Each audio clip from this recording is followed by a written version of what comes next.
Dunyarzad. Are you okay? You look a little pale. Are you in shock? Yeah, I'm fine. My body always reacts like this whenever I exert myself too much. You sure you're okay? I'll be fine after some rest. I'm more worried about Dia. After all, none of this would have happened if I hadn't insisted on coming out today. Yeah, don't worry.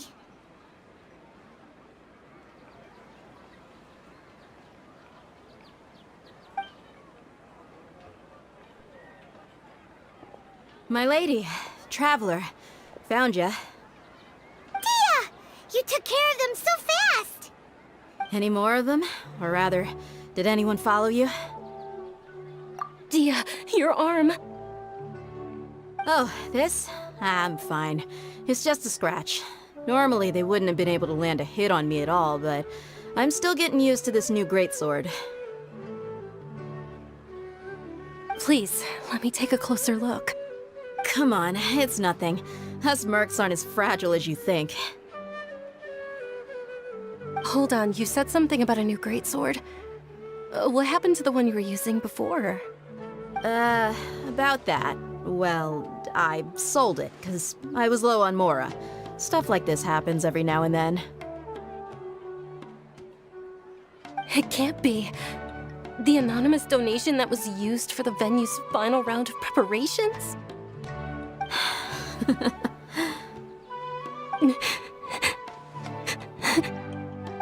Hey, Miss Dunyarzad, I wasn't trying to make you cry. I'm not gonna lose my commission because I made my employer cry, am I? Okay, making your employer cry won't affect your commission, but selling your weapon without permission and getting hurt? I'll have to reevaluate your performance. You're so unreasonable, my lady.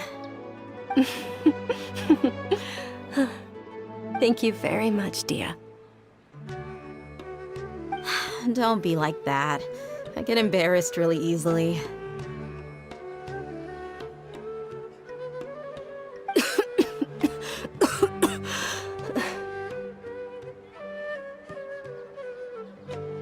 Are you feeling unwell again, Dunyarzad? My lady, your condition. Traveler, can you take her somewhere to rest? I'll look around the area to make sure we're safe from an ambush. Truly, I'm sorry for the trouble, everyone.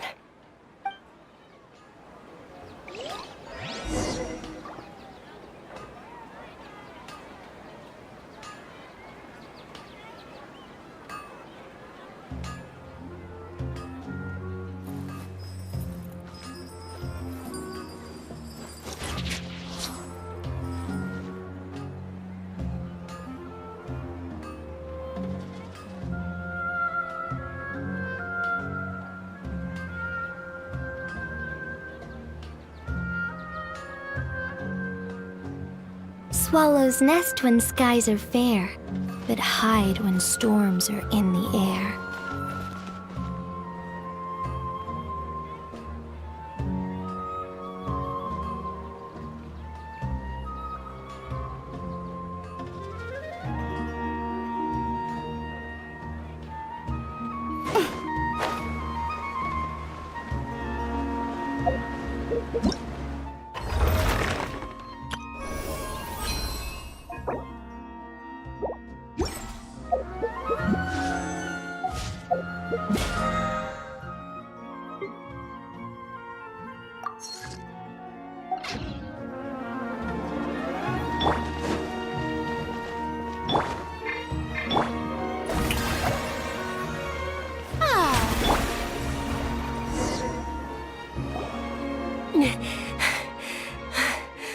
Are you feeling better, Dunyarzad? Yes, much better. Just give me a few moments and I'll be good to go. I didn't realize you were concerned about it. I guess I shouldn't continue to keep it a secret. I was actually born with Elazar. It's terminal now. Can't believe it's Elazar!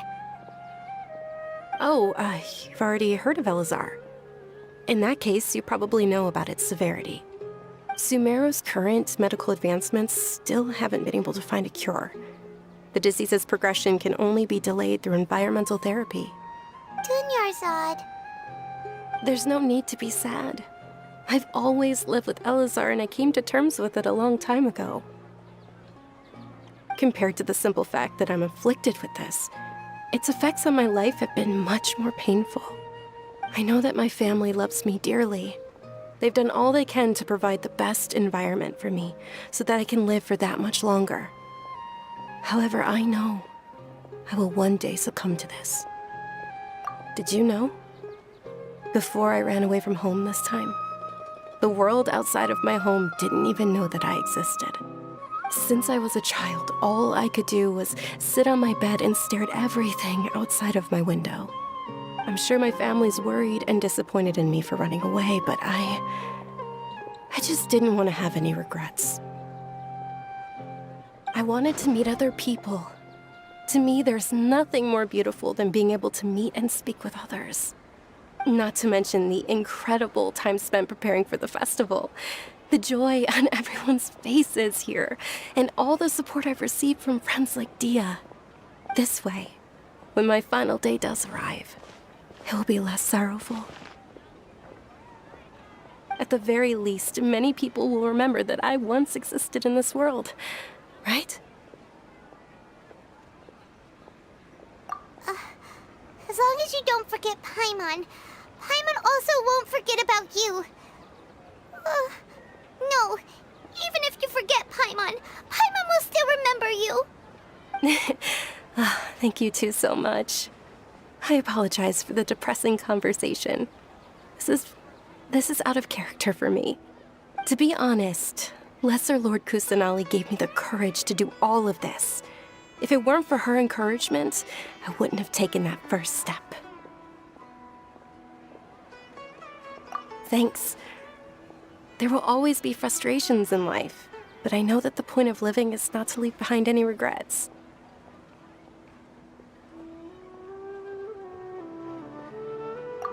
Oh, right. Isn't it almost time? Huh? Almost time for what? Isn't the Dance of Sub-Zeros about to begin? It's the part of the festival that I've been looking forward to the most. Nilu will recreate that legendary scene with her most splendid dancing. And the Sub-Zeros festival will conclude amid everyone's applause and blessings. And with that, my wish will also... Then what are we waiting for? Let's go to the stage! Yeah, we should still make it in time.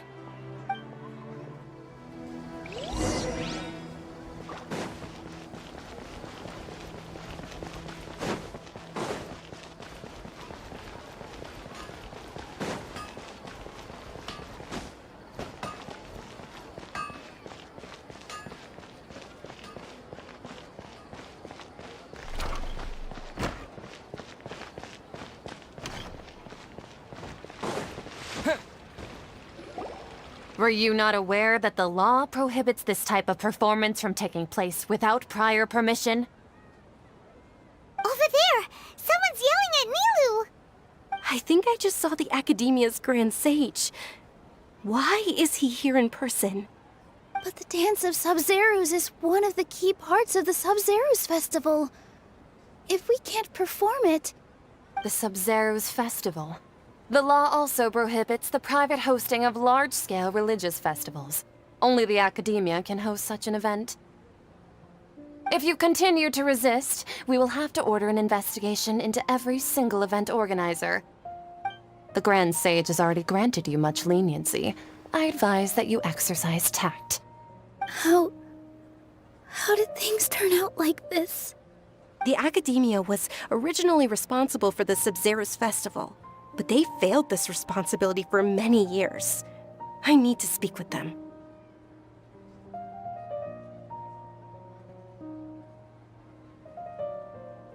This is a hard pill to swallow, but you're right. Things would only get worse. Art, dance.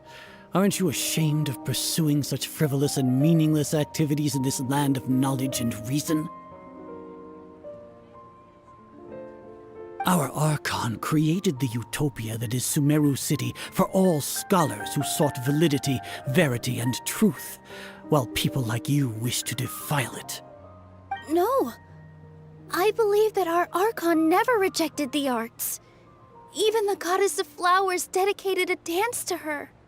With your lack of intellectual credentials, I do not believe you are qualified to debate with me. What you should be doing is finding workers to tear down this ridiculous eyesore.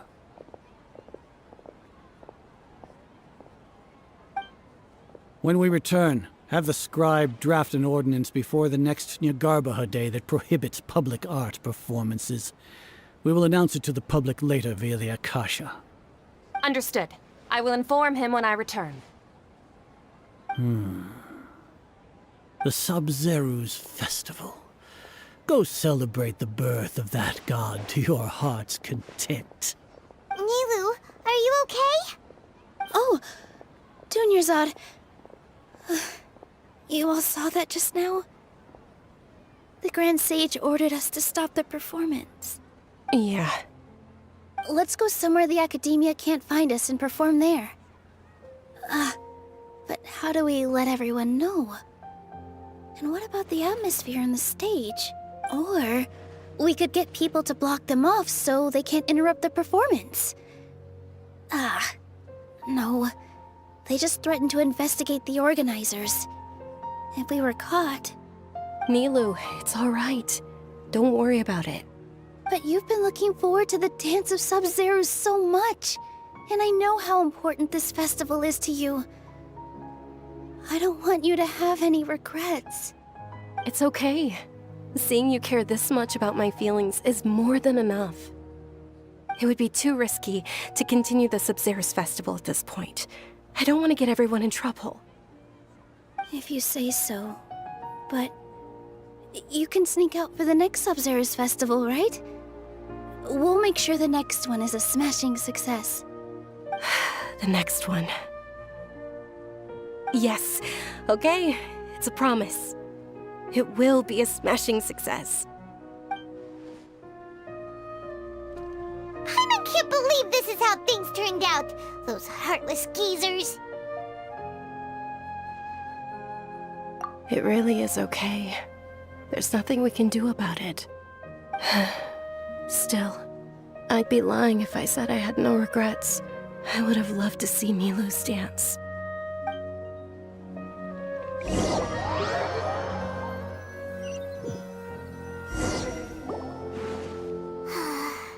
A lot happened today. It's a shame the festival ended the way it did. Nilu and Dunyarzad promised to make the next Sub-Zero's festival a success, but Dunyarzad is running out of time. Yeah.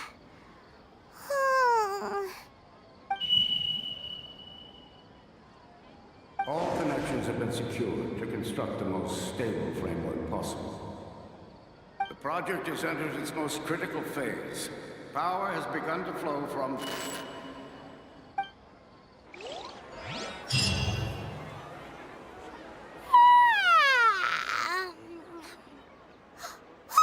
We're gonna be late! It's all because you wouldn't get out of bed! We should go meet Dunyarzad right away!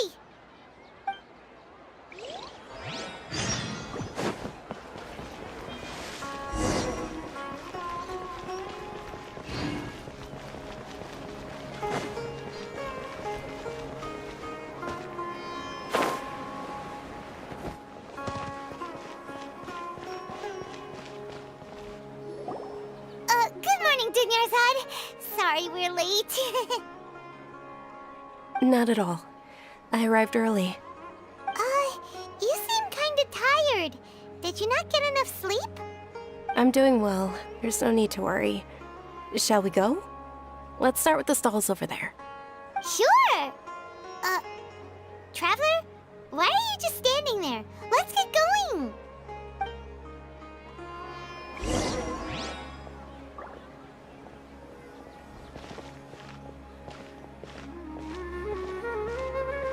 Ooh, they're selling food over that way! Let's go take a look!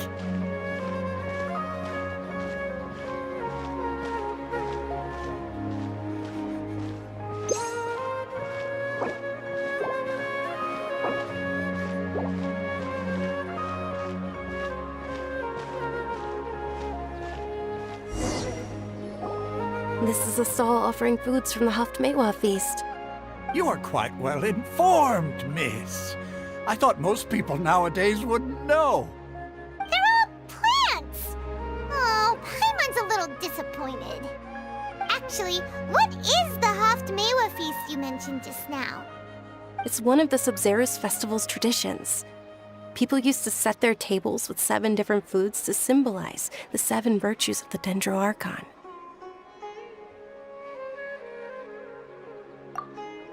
Remnants appear to be in the form of the moon.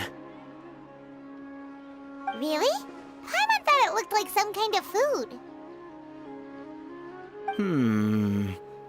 The moon signifies... It's escaping me for now. Wait a moment. Is he really looking it up in a book? Oh, right. It means illusions and lies. But if you trust your intuition and overcome your fears, the sun will surely rise. Understood. I'll keep that in mind. Oh, it's nothing. I'm just learning as I go. Guess that was still pretty interesting. Okay, on to the next stall. So, where to next?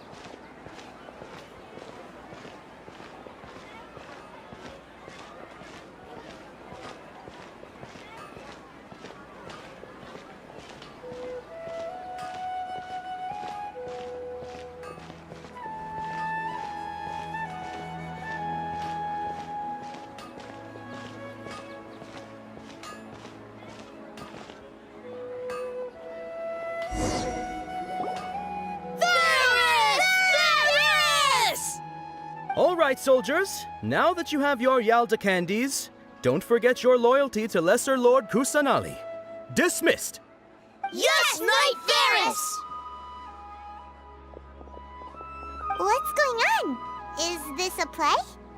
Ferris, the Knight of Flowers, is another Sabzerus festival icon and one immensely popular with children.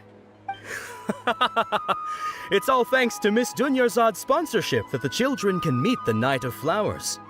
Oh, do you want some Yalda candies? I happen to have some boxes readied here. Take a look and pick whichever one you want. What's to pick? Don't these boxes... It's not that simple. Each box contains a random flavor. It's up to the luck of the draw. Flavors include lavender melon, hara fruit, sunsetia. Ooh, how interesting! And there's also lizard tail and oni kabuto. Ugh, why do those flavors even exist? Traveler, help Paimon pick one. Paimon wants to eat the Sunsetia flavor. Great! These boxes of candy are numbered 1 to 5 from left to right. Which one do you want?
Ah, excellently chosen. Number 4 is indeed Sunsetia. Ha! Paimon bet you had incredible luck, and Paimon was right!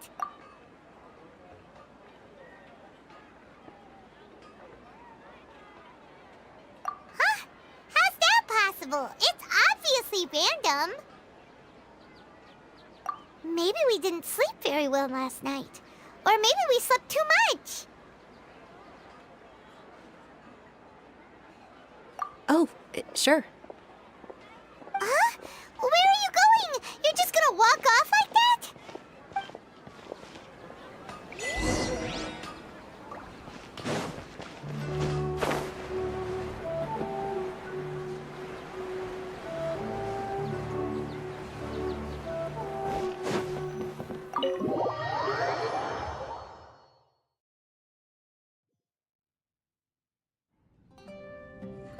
A feeling of deja vu? Oh, Paimon knows what that is. It's when you feel like you've already experienced whatever is going on. In that case, Paimon also felt something like that today. But that's just our brains playing tricks on us, isn't it? So why'd you run here in such a hurry?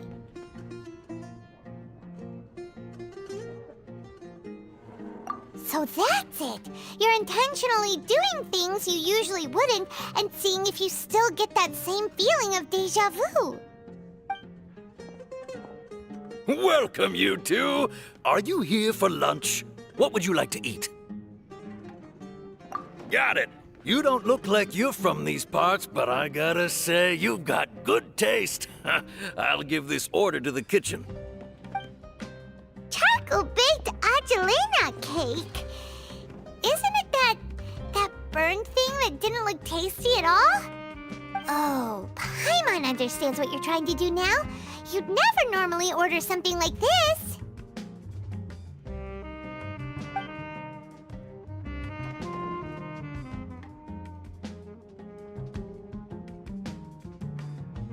That thing? Are you really gonna eat it? Isn't this going a bit too far?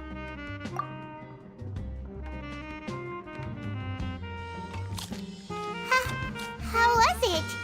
The look on your face is telling Paimon that it tasted awful. Then, you mean... That's impossible! We were just talking about how gross it looked! So, would this be a case of taste bud deja vu? Paimon also gets the impression that we've been here many times, even though we aren't regulars. How about we go out again and try something else?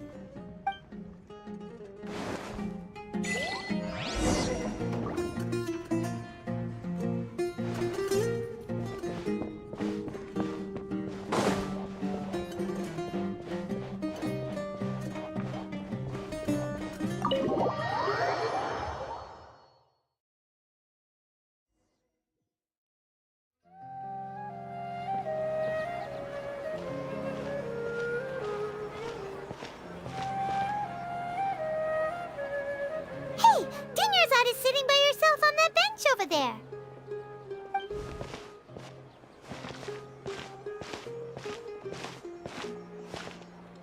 What a coincidence, Dunyarzad. We meet again. Why are you sitting here all by yourself? Oh, I ran into some kidnappers just now, but thankfully Kidnappers? Oh my goodness, are you hurt? I'm okay. Dia's arm got scratched, but it isn't serious.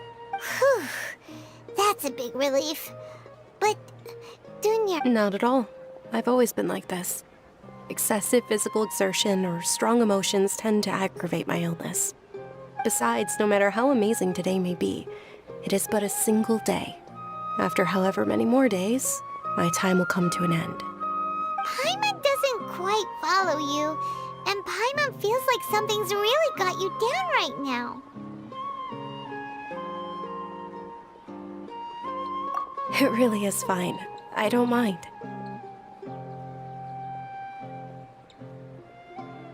Huh? Did something happen? Dunyarzad, have you ever felt deja vu? You know, like when you've already experienced something that's happening right now? Deja vu? No. But my days have been the same for years now. Even if I were feeling deja vu, I suppose I would already be used to it. Oh, Paimon sees. Then, is it only the two of us? It's almost time. Huh? Time for what? Nilou's Dance of Sub-Zerus is about to begin. Let's go.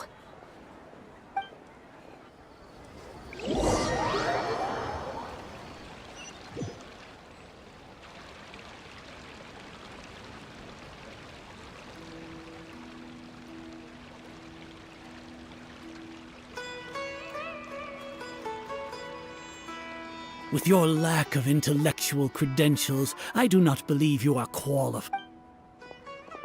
When we return, have the scribe draft an ordinance before the next Nyargarbaha Day that prohibits public art performances.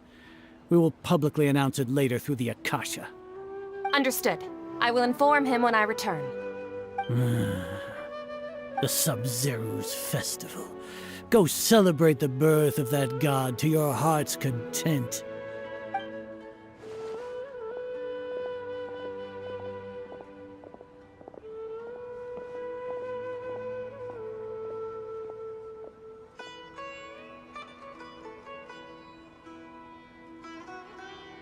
Nilou, are you okay? Oh, Dunyarzad. The Grand Sage ordered us to stop the performance. It's okay. There's nothing we can do about it. But you've been really looking forward to this. I don't want you to have any regrets. It truly is unfortunate, but I don't want to cause trouble for anyone. Didn't the Grand Sage say that he might investigate the organizers? True, but... Well, okay. I'll just have to try again next year. The next festival. I probably won't be around by then. Wait, what did you just say? No, nothing. I'll be heading back to rest. Thank you for your help, everyone. Paimon can't believe what those heartless geezers did!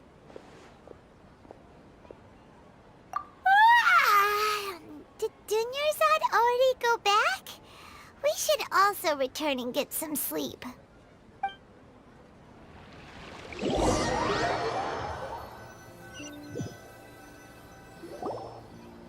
So, in the end, you still couldn't figure out what that deja vu feeling was all about? Maybe it really was because of exhaustion.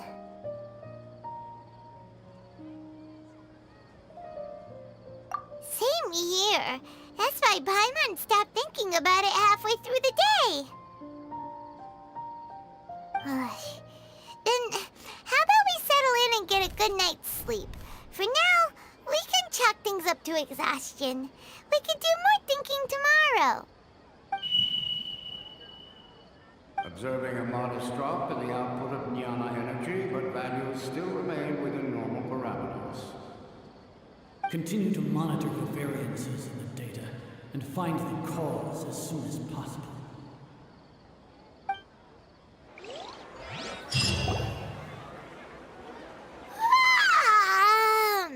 Why does Paimon feel so tired after so much sleep? Anyway, we should go meet Dunyarzad right away.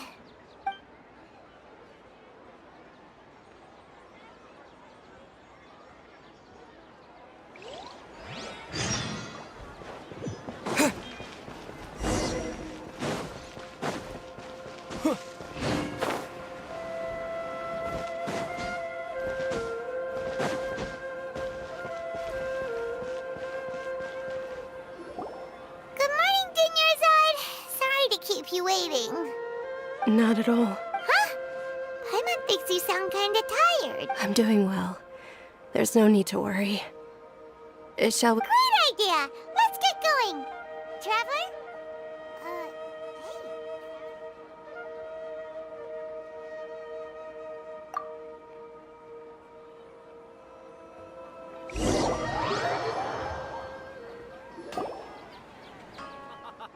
It's all thanks to Miss Dunyarzad's sponsorship that the children can enjoy the Sub-Zerus Festival.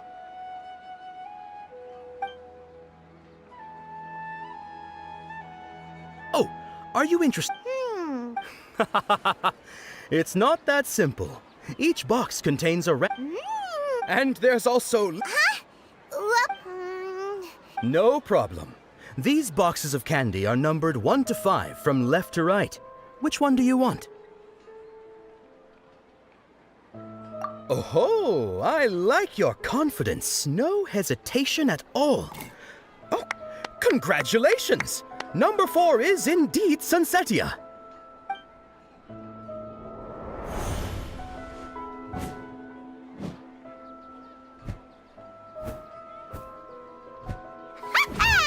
Paimon knew he always had incredible luck. Paimon's not... Wait. What? That couldn't have been luck. How is this possible? I packed all those boxes this morning and they've been sealed ever since. You couldn't have known beforehand. Mind reading? X-ray vision? Or some kind of magic trick? This is way too freaky. Tell us what's going on! Since when did you get superpowers? Traveler?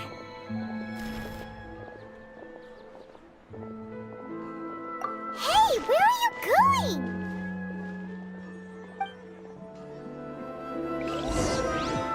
What's going on? Did you see something? Us leaving Dunyarzad without letting her know is kinda rude, you know.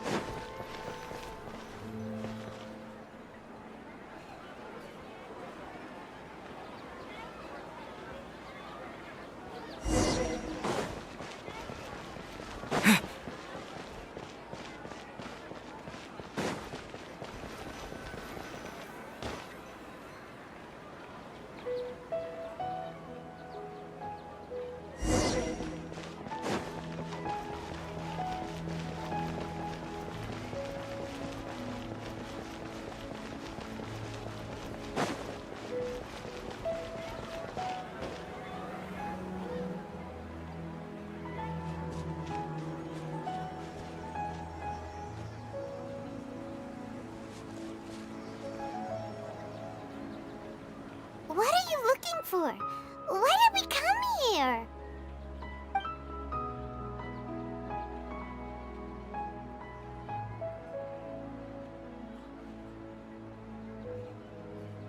Traveler?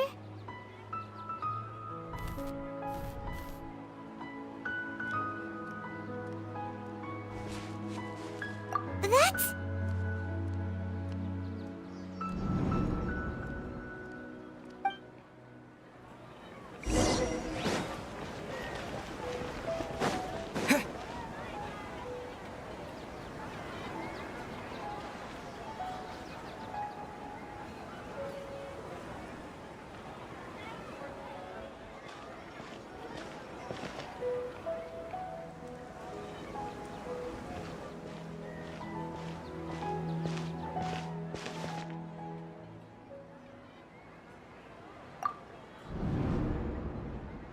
Look! That's... Isn't that Dunyarzad?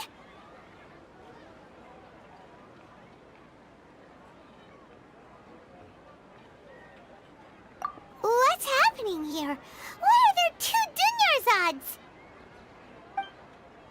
You already know that this isn't your first Sub-Zero's festival, don't you? I'm sure you already know how to use this. A knowledge capsule? Where did you get it? What's inside? You should use it too, Paimon. You know Paimon? Well, this seems kinda sketchy, but Paimon feels like this is what we should do.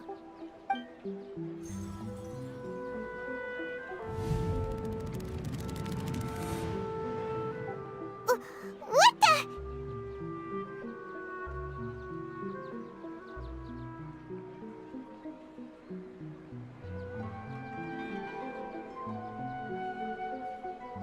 This is our 20th time at the Sub-Zero's festival?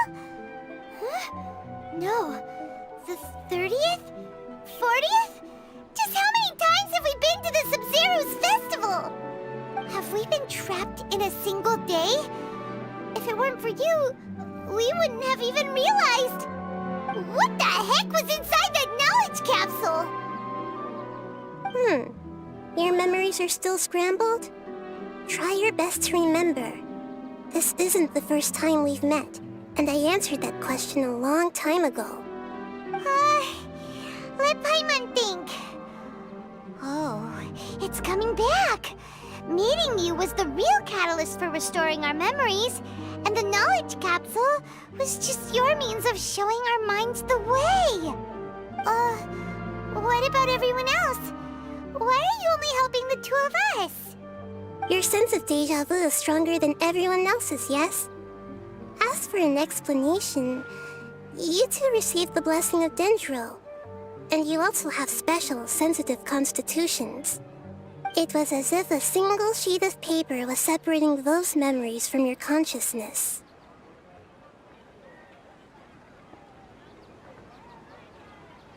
A familiar question. I think this is the 7th time you asked that. As you can see, she isn't doing well. You probably sensed it too.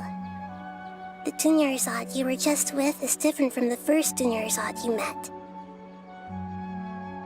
That first Dunyarzad is in front of you right now, and she doesn't have a lot of time left.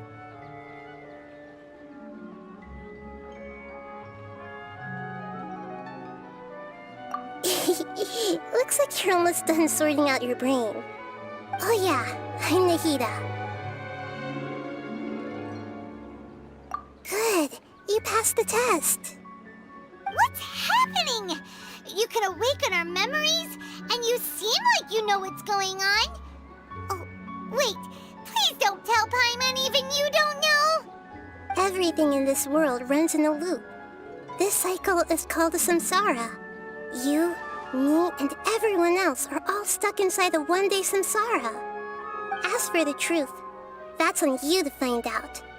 If you were told the truth instead of discovering it yourselves, it would literally blow your minds. I don't know how you'd be after that. I can only give you surface-level help, like bits of information and subtle hints. For the rest of the time, I'll be doing all I can to slow down Dunyarzad's illness. She looks like she isn't doing well at all. Her illness gets worse after each Sub-Zero's festival. If we can break out of the samsara, I might be able to save her. But as things are right now, she's just a small bird in the sky that's about to lose its last feathers. All I can do is raise a gale to delay her fall. You sure love to use weird analogies.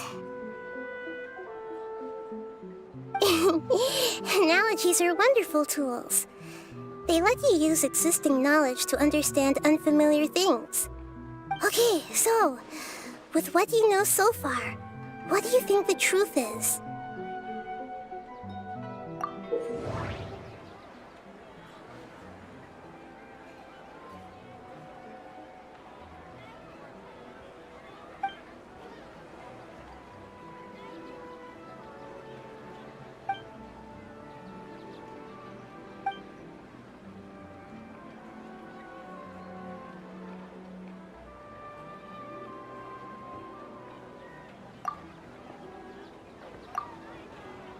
The moon, illusions, and lies.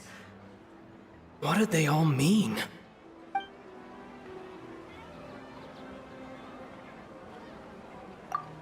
The Grand Sage said, "Go celebrate the birth of that god to your heart's content."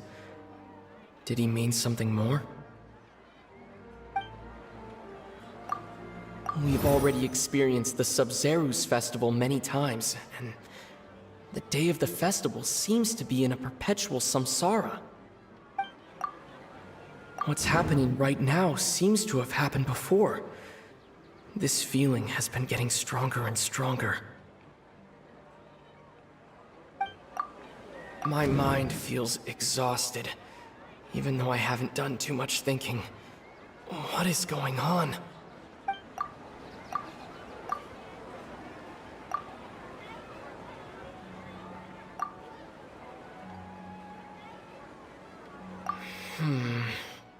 I can't seem to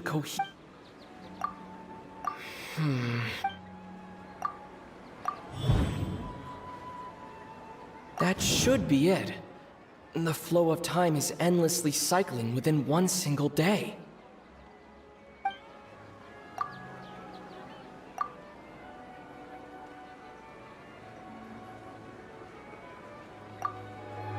A time loop.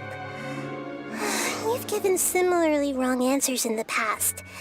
A pity. Still the wrong answer? Paimon thought that made a lot of sense. It feels like time's just repeating itself. A simple time loop can't explain some of the phenomena. You two are still missing a lot of information. Dunyarzad. The Sub-Zero's festival is happening every day, but that doesn't mean we can waste...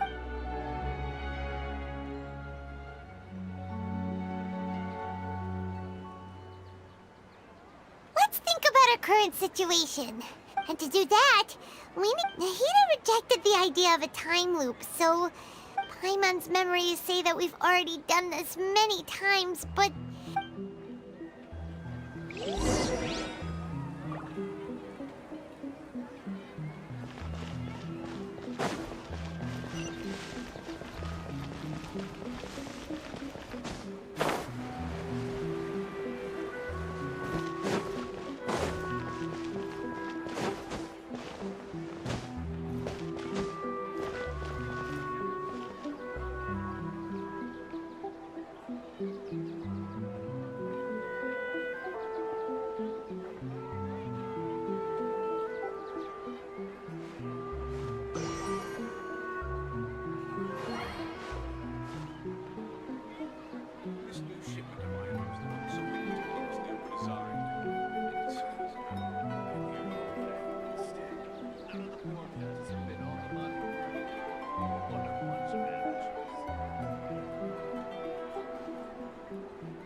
Hey, it's you guys again. Where's your cultured friend? She's feeling a little unwell. I see. Did you come back to buy something? I guarantee the freshness of my products. I harvested them from the forest just yesterday. Huh? What brought this about? I hurried back from the forest yesterday, and I'm selling produce here today. I haven't felt anything strange. To put it another way, if you really think about it, was yesterday truly yesterday? Did you actually come back from the forest yesterday? What kind of philosophical nonsense is this? Are you two daydreaming? Didn't you know that no one dreams in Sumeru? Go somewhere else if you want to find someone to daydream with. He actually has a point. Is this a dream? Is everyone dreaming? True. It's so weird that people here don't dream. Why is that? Anyway, if this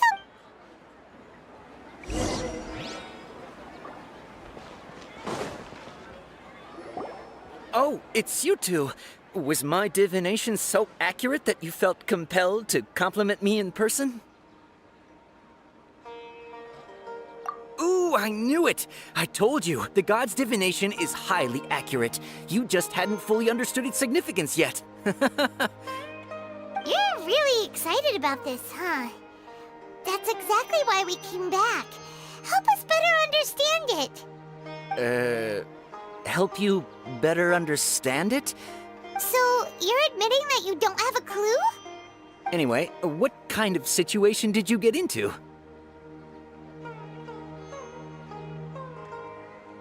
Huh? Hold on a second. I thought you guys just lost your wallet or fell for a scam. What you just said, are you serious? Does that kind of thing actually happen in real life? I knew you weren't going to believe it. Marvelous. Truly marvelous. I believe you. Recall the interpretation of your divination. The moon, illusions, and lies. It really felt like an omen. When you say it like that, the divination does sound like it's related to what's going on. Can you read any more into it? I believe that the Archon's revelations are never more than vague hints. Anything more specific is beyond the reach of mere mortals. The book only says, if you trust your instincts and overcome your fears, the sun will surely rise. So that's how it is. Looks like fortune-telling is just fortune-telling. It's no good for practical problems. We haven't made any progress. Who else can we talk to? Paimon remembers that we tried talking to her a couple of times, but she always thinks we're playing pranks on her. You think she'll brush us off again? Yeah, if we tap into Dia's strong sense of responsibility as a mercenary, then she'll definitely take us seriously. At this time of day, Dia's probably just finished beating up those kidnappers. Let's go find her.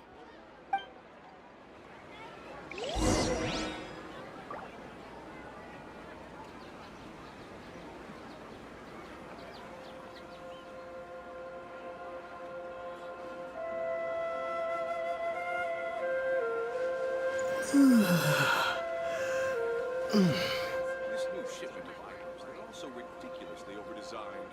And it's so easy.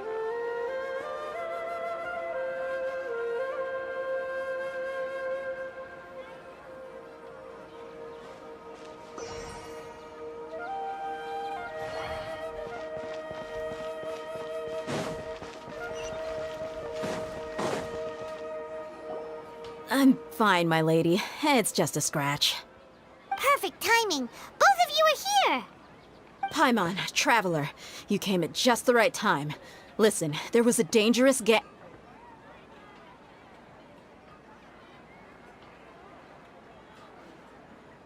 Huh? You saw? Then why didn't you jump in earlier? If someone was protecting Miss Dunyarzad, I could've went all out. Anyway, can you do something for me? You want the Traveler to take Dunyarzad somewhere to rest up while you check to see if there's still any kidnappers around. Did Paimon get that right? how did you know what I was going to say? We need to say something convincing.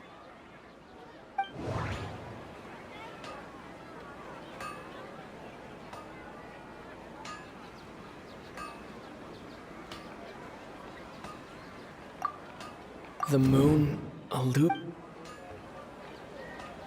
That doesn't sound right. Dia sold her. Tell her, Traveler!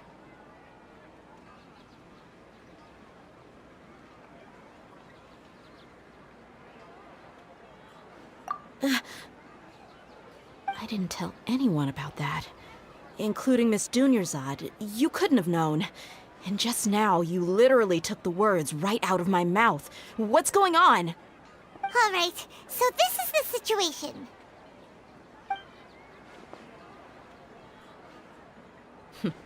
It's kinda hard to believe what you just told me. First, let me make something clear. Most of us desert dwellers might not be the scholarly type, but we do have basic common sense.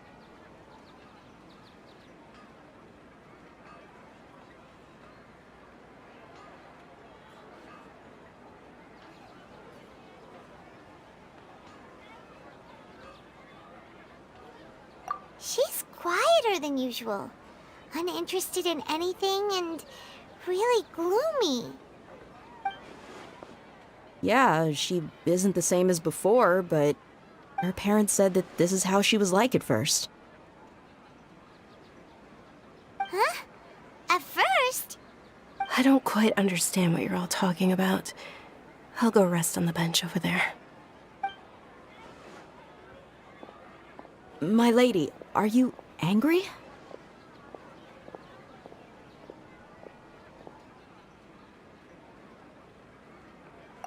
All right, I'll give you the benefit of the doubt since you knew about my greatsword. Let's make this a quick trip. Miss Dunyarzad isn't completely safe here.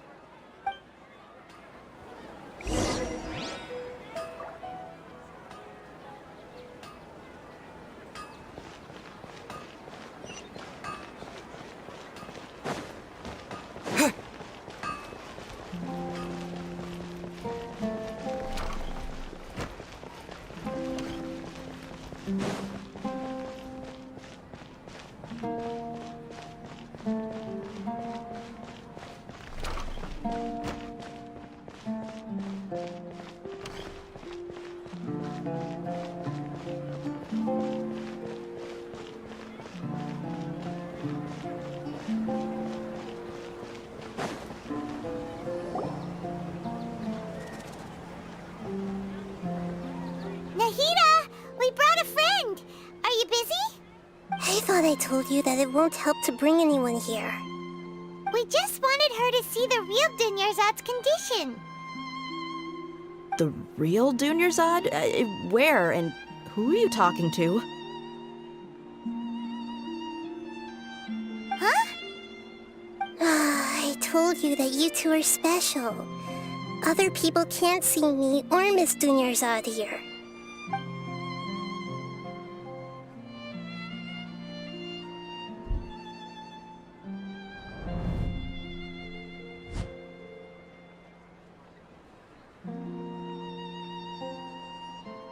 Hold on. Over there. Is that? Wow. How perceptive. Does she have invisible antennae? Miss Dunyarzad, she's lying down here, isn't she? How's she doing? Her condition's really bad, and she's basically in a coma. How did you know she was here? I can sense her aura. There are also lingering feelings of something like regret or disappointment. What happened? Do you believe us now? The Sub-Zero's festival has been repeating itself. So, you think the sages are behind this? Yeah, they've always been against us. Wouldn't surprise me if they're using the Akasha to intentionally repeat the Sub-Zero's festival as a sick joke. You have a point. Aside from the Dendro Archon, the Academia's sages are the only ones in Sumeru who could pull off something like this. Maybe there's more to the Akasha than we know. Right! Didn't you awaken our memories using something that looked like a knowledge capsule? That means you must know something about the Akasha! The Akasha relies on the power of a gnosis to operate, as it is the manifestation of the God of Wisdom's power. It compiles the wisdom of the entire populace, and it grants knowledge to the people. A gnosis could do that? No wonder the Akasha is so magical. It's being powered by the gnosis of Sumeru's Archon. So, this Nahida you mentioned, what did she say? She said, and Paimon quotes, "The Akasha relies on the power of a gnosis to operate, as it is the manifestation of the God of Wisdom's power. It compiles the wisdom of the entire populace and it grants knowledge to the people." Compiles the wisdom of the entire populace and grants knowledge to the people. Wait. I get the grants knowledge part. That's what people have always used the Akasha for. But compiling the entire populace's wisdom? How does that work? Did she mean that the sages enter new knowledge into the Akasha? Oh, yeah. That sounds about right. What do you think?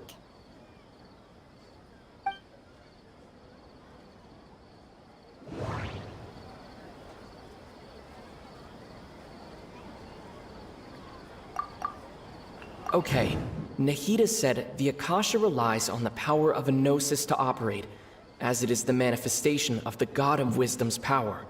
It compiles the wisdom of the entire populace, and it grants knowledge to the people. People in Sumeru don't dream. That doesn't sound right. That doesn't sound... My mind... You mean the Akasha is causing our mental fatigue? Huh. Now that I think about it, my head's been feeling unusually heavy. When the desert dwellers set off on their quest for knowledge, a sage once said, knowledge always comes at a price. Compiling the entire country's knowledge. You think the Akasha pulled a 180 and is extracting information from us?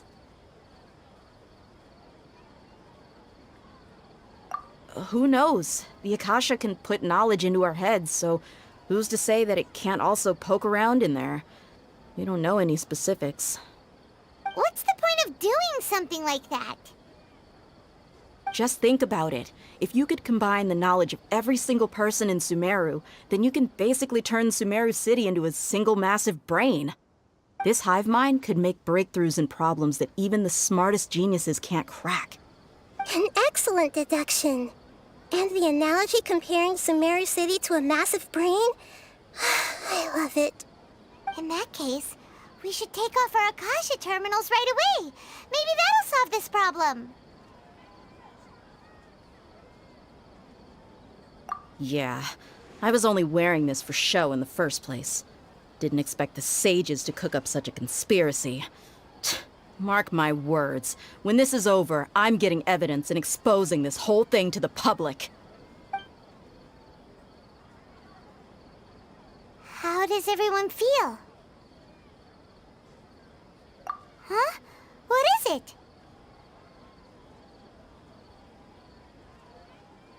Oh, that! Paimon knows what you're talking about. It's a single soft beep that sounds like it's coming from the Akasha terminal. The sound of a beep. Could it be a prompt tone for when the Akasha is operating?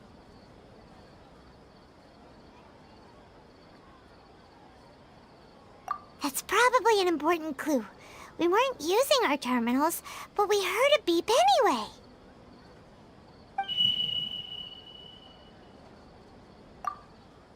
Traveler, did you hear that? I heard it too. Our ears aren't messing with us. There was definitely a beep, but it sounded like it was coming from inside my head. We took off our Akasha terminals.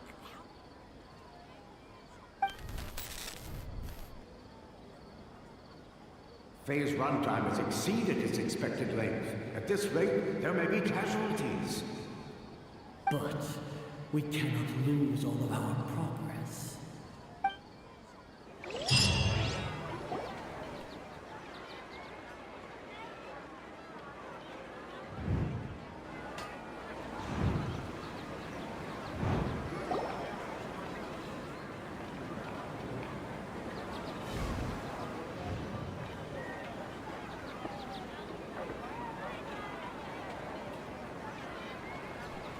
Paimon remembers everything! Good. You adapted quickly this time.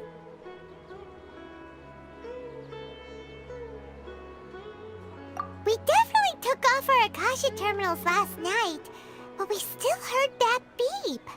Why is that?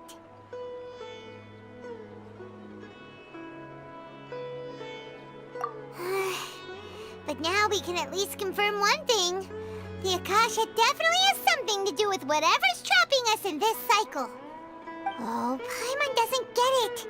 Why would the Akasha go this far if all it wants is everybody's wisdom? It's extremely difficult for lab rats in an experiment to understand why they're being treated the way they are. If we're lab rats, then what are you? Nahida, you've never told us anything about yourself. I guess I'm the moon. The moon? Wasn't that the result of our divination? Anyway, knowing who I am won't help you get closer to the truth, so you should focus on other things. Don't get distracted and miss any clues. Okay then. Dia helped us a lot yesterday.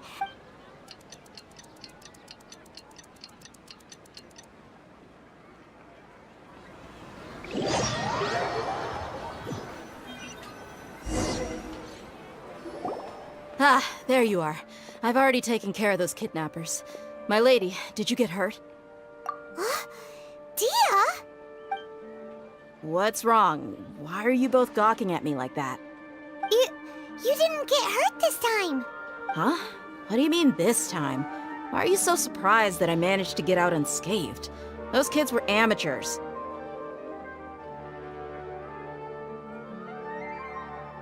Shh! How did you know about my greatsword? I haven't told anyone about it.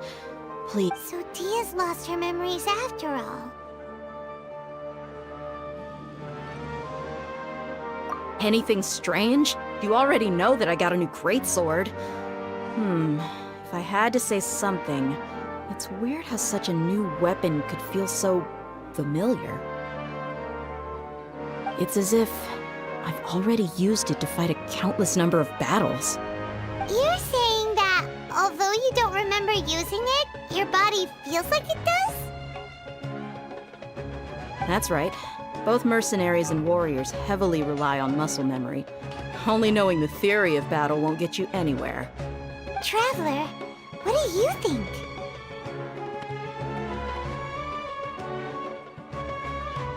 Yeah, Paimon's feeling really hopeful.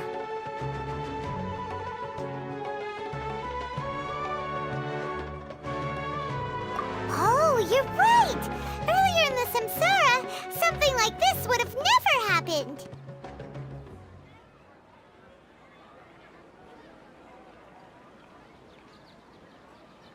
I have no clue what you two are talking about, but it's still dangerous here, so...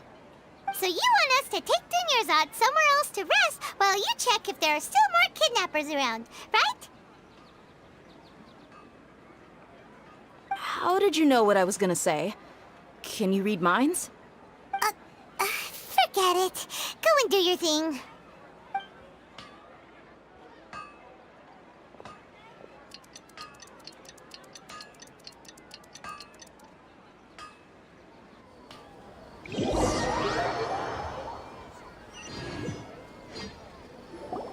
Whew. It's finally nighttime. Aside from Dia not getting injured, everything seems to have stayed the same. Listen, Nahida, we found out that Dia got out just fine today, even though she got injured every other time she fought the kidnappers. Do you think the Samsara has been broken? Have we saved Dunyarzad? Really? Good job on all that progress. Get some good sleep tonight. Hey, what kind of an answer is that? Tomorrow will come. Everyone assumes this is common knowledge, but the only way you can know that for sure is if you experience tomorrow. How many todays has it been? Is it possible that today will be followed by yesterday? Does tomorrow truly exist as anything beyond a made-up concept? It's even possible that this entire world is a lie, and the history of the whole world has just been one endless Sub-Zero's festival. Okay, no more. Paimon's brain is already shut down. That's why it makes no sense to waste your energy thinking about things you will learn tomorrow. Get some good rest. You know, use the bathroom and flush your anxiety dookie away. Huh? Hold on, what did you just say? Did Paimon hear you correctly? Huh? People always say they feel a sense of relief after they take a duk-duk. That's why I suggested you could try that. Is that so strange? It's so strange and so against common sense that Paimon's at a loss for words. You were sounding kind of smart just a minute ago. Yeah, even though it's happy and lively at the Sub-Zero's festival every day, it feels like it's been a long time since we've really gotten to relax. Let's go back to our room. Continue the harvest. Compared to what we stand to achieve, these sacrifices are trivial.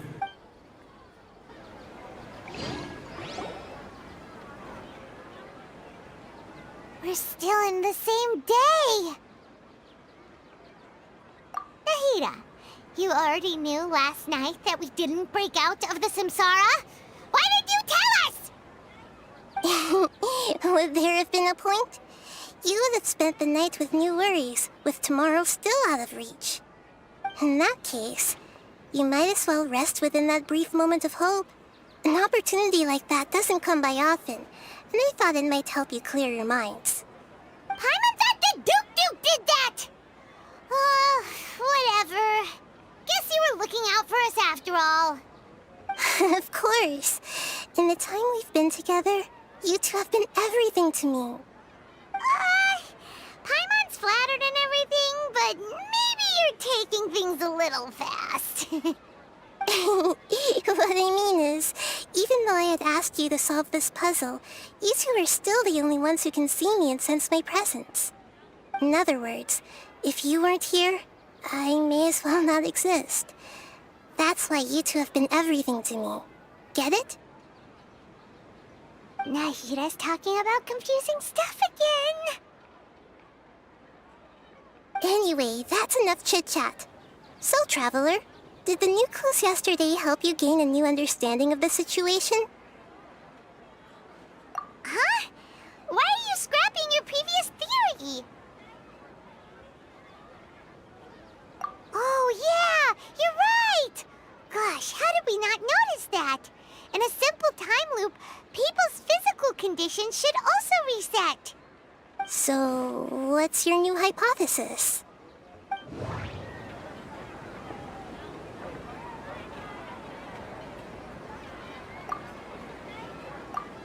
The beep is a That doesn't sound right. The moon, a loop. That doesn't sound right.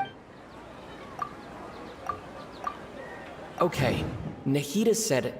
That doesn't sound right.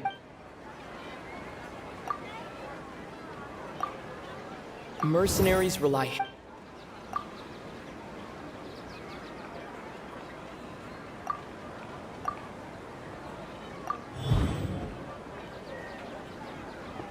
If all our memories of a day are erased at the end of that day, then we would unwittingly relive the same day again and again.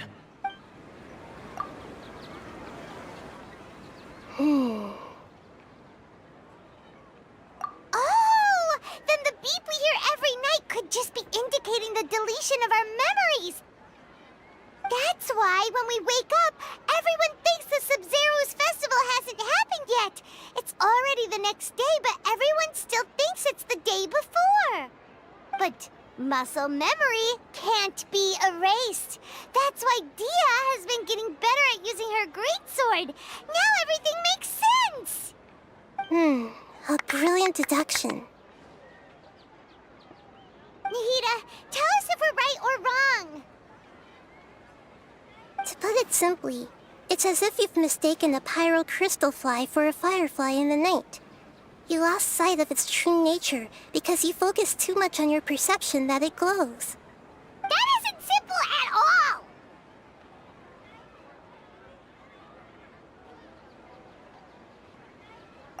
Why don't you go talk to Miss Dia again? You might learn something new. Right! She did help us find our latest clue after all. Let's go!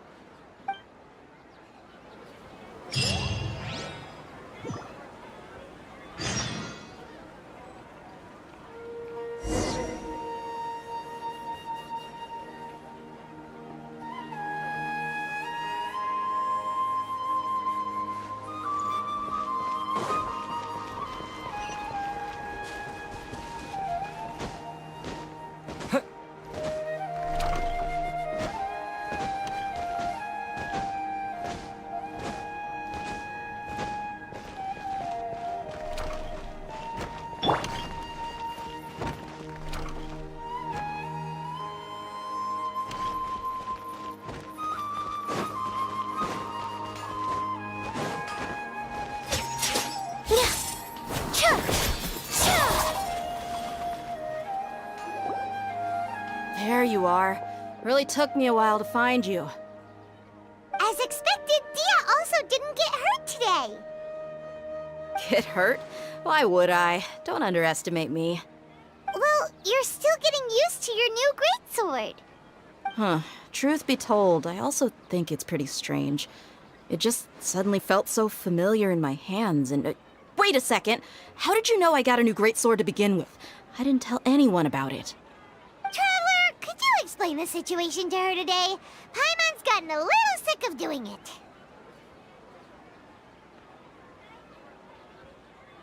Oh, that works!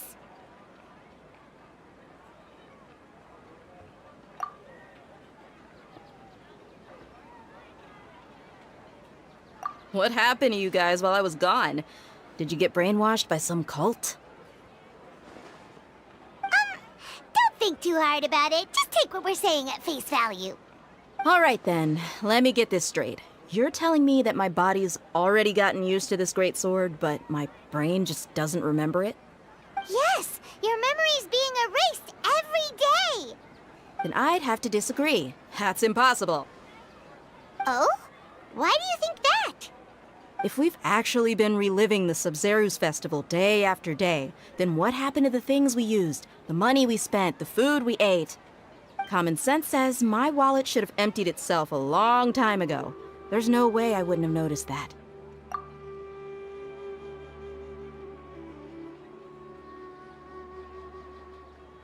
Right! They could use the Akasha to record what everyone did that day, and then use the city's resources to replenish everything! It's not very likely, but it's also not impossible. No, it is impossible. I've got proof. You have proof? Where? You two are surprisingly serious about this nonsensical discussion. Fine, I'll play along for a little longer. Come with me, Miss Dunyarzad. Please come along as well. I still can't guarantee that this area is safe.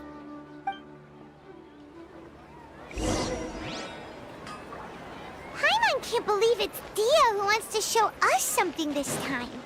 2 days ago, we were the ones taking her to see Dunyarzad.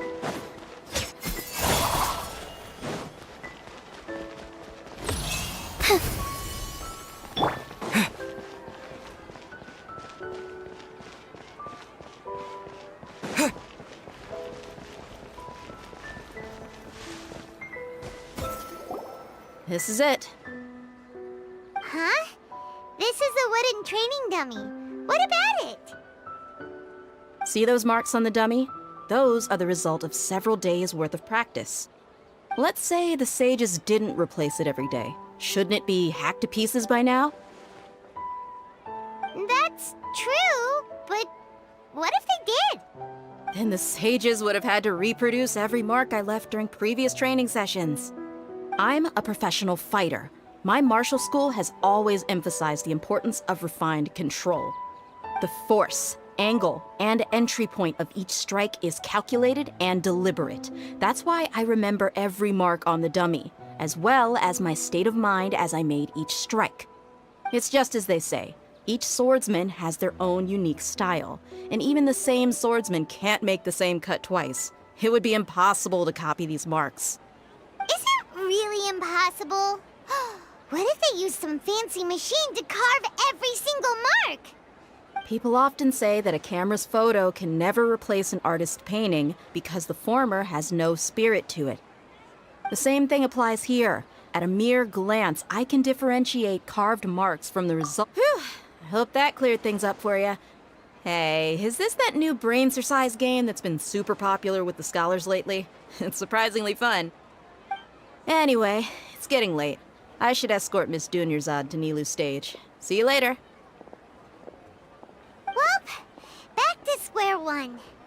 Is our memory deletion theory also wrong? But at least we've reached some other conclusions in the meantime. Yep, that's true. So, can we think of any new ideas right now? Strange? Paimon feels like everything's been strange lately. Huh? Leaving the city? You're right! It's really strange how we never thought of such a simple solution! Many things should become clear if we can confirm the flow of time outside of the city. Paimon can't believe it! Did we miss this because we're tunnel visioning too hard on our other theories? Or because we're just too tired? How about we go back and ask Nahida? Maybe we've forgotten something about leaving the city.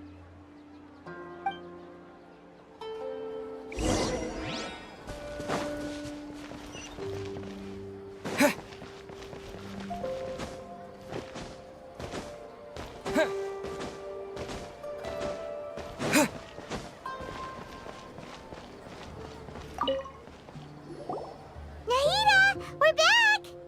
You're back early today. Did you find something new? Sort of. We're mostly sure now that we're not in a time loop. And we also aren't in the real world. But at the same time, we have a new question.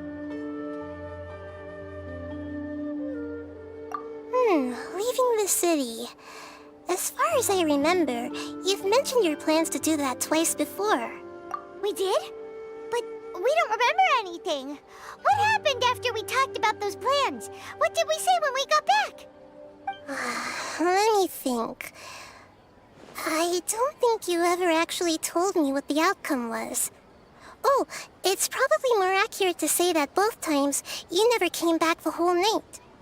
But you two sometimes stay out the entire night anyway, so at the time, I didn't think too much about it. It is true that sometimes we lose track of time during our investigations. Before we know it, it'll already be the next day. But still, neither of us remember anything about leaving town. Really? That's kinda strange. In theory, I should have already awakened all your memories. Yep, something here's definitely fishy.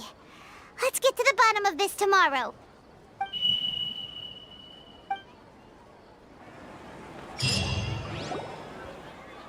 Our memories are back!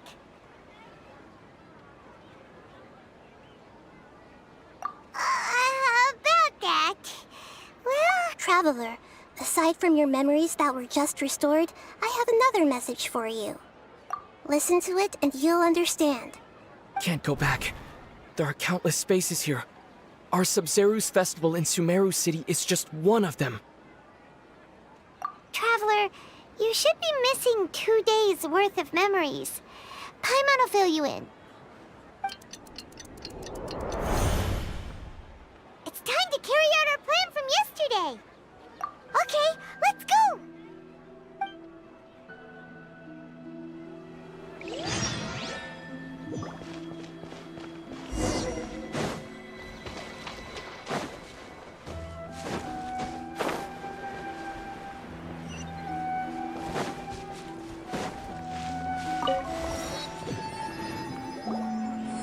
Why can't we leave the city?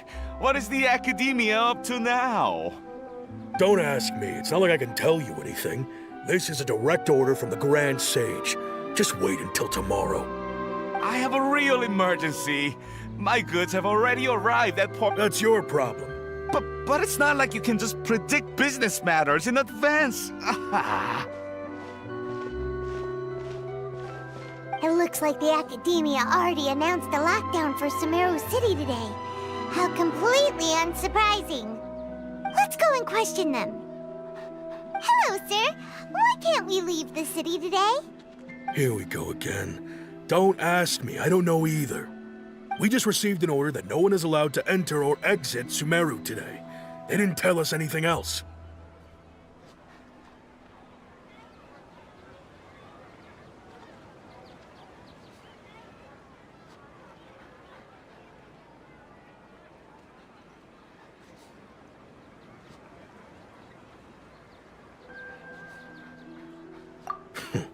Angering me won't get you anywhere.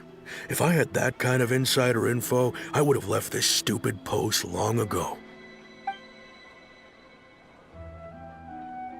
It looks like he really doesn't know. If we can't get anything out of him, let's take matters into our own hands.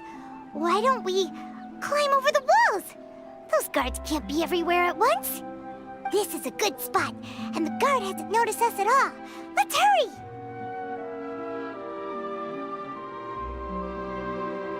Huh? Why? Are you going to leave Paimon behind? But what if things get really weird out there and you get into some trouble? Then Paimon won't be able to help you. Oh, Paimon knows that Paimon can't do much, but we've always been together, haven't we?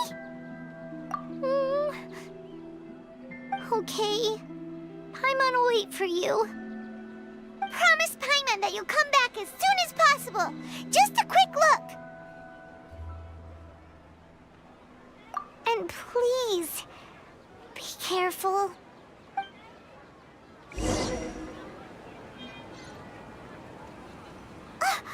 Memories!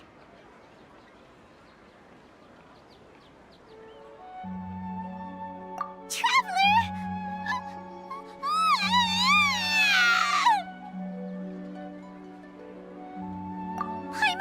Paimon would never see you again! You just disappeared! Paimon waited for you for hours and hours at the city wall and you never came back! You promised Paimon that you were only taking a quick look! Paimon, calm down. He's here now. I don't think he understood what you were saying. Paimon doesn't care! Paimon wanted to go look for you, but you also said that Paimon should stay! Paimon was so worried and so scared the entire day!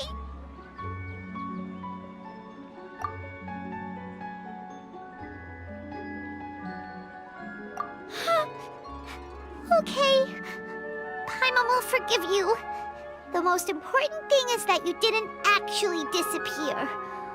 Oh, Paimon was so scared that you had gone into another world! Okay, Paimon, can you tell us your perspective of what really happened yesterday?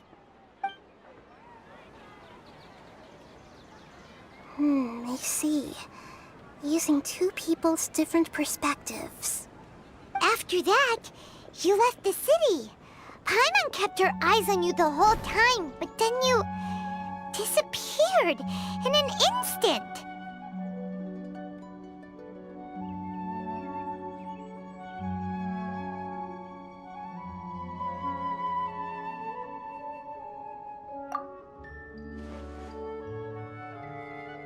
No way! Paimon was watching you with the fullest attention. What's your perspective, Traveler? You sure you don't have any memory of this?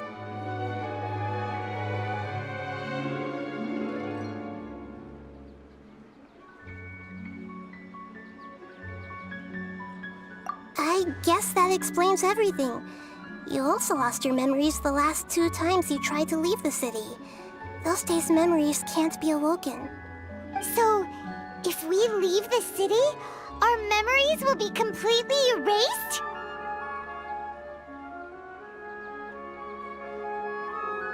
It really sounds like something big outside of the city is being hidden on purpose. But this way, we'll also never discover what's outside.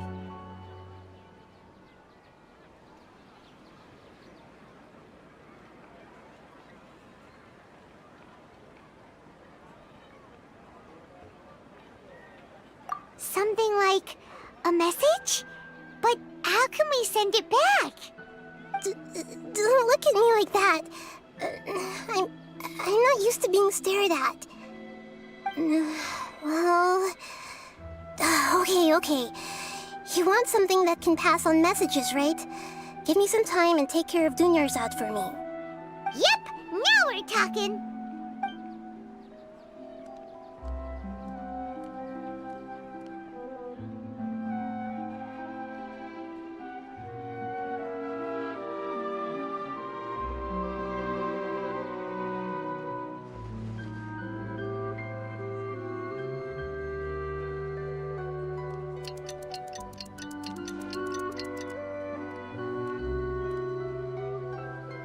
I'm done.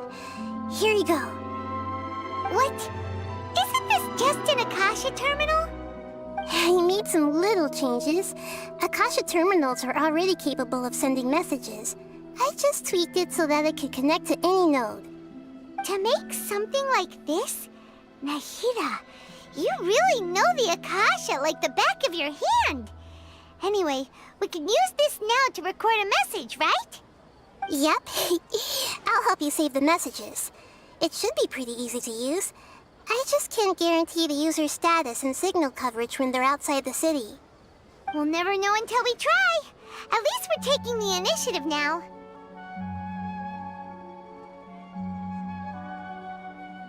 Let's go then! Let's expose those sages! Alright. Paimon isn't as worried about being separated since it happened once yesterday. But Paimon still isn't happy about it. Okay, see you tomorrow, Traveler! That covers everything that's happened so far.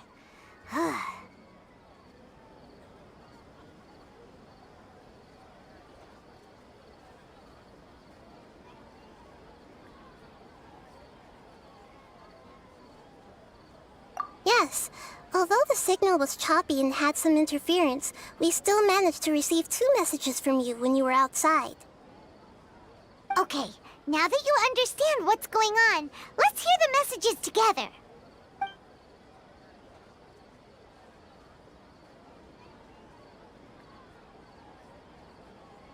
Can't go back. There are countless spaces here. Our Sub-Zeru's festival in Sumeru City is just one of them.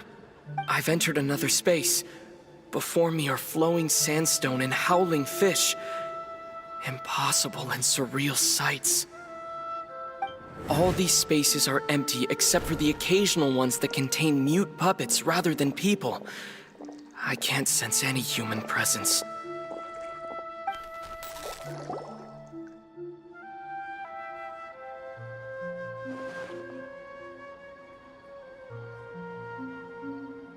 That's one heck of an info dump. It sounds like you left the Sumeru city space when you set foot outside of the walls. But everything looked completely normal when Paimon was looking out from the inside. That's unbelievable. And if we take your word for it, the other spaces all had very weird contents. There's another part here. I only received it last night. These spaces have been disappearing one after the other, absorbed by something like a sun in the sky. And now, even the final space has also disappeared. Behind me, a lot of spaces just appeared again from thin air. I get it now! Those spaces are actually...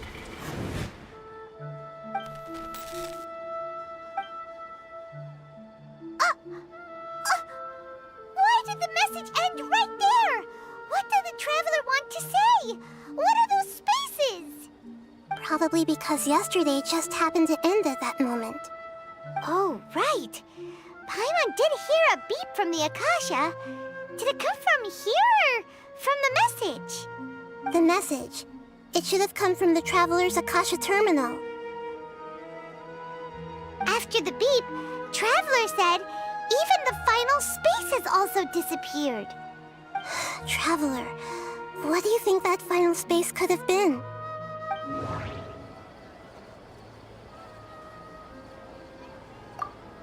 Was that space actually the real world? But wouldn't a real space just randomly disappearing like that be catastrophic? That doesn't sound right. My impression... Oh, so that's what it is! After the sound of the beep, the final space, the Sub-Zero's festival, also disappears, and we're taken to the next day! Later on, Traveler also mentioned a bunch of new spaces materializing behind them. Do lots of new spaces appear every day? Paimon's head is spinning. Just what are these spaces anyhow? Well, consider this. For all the horrors of the Archon War, at its heart, it was just a game where a bunch of gods fought over 7 seats. So no matter how strange or spooky things may look on the surface, maybe all they point to in the end is a small and simple secret. Wow, the Archon War, huh? That's an analogy and a half.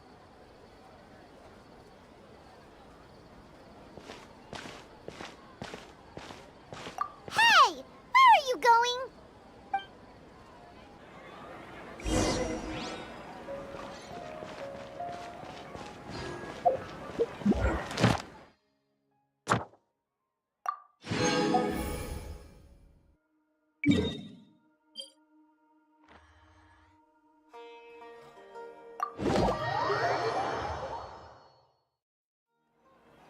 Do you want some alone time to think?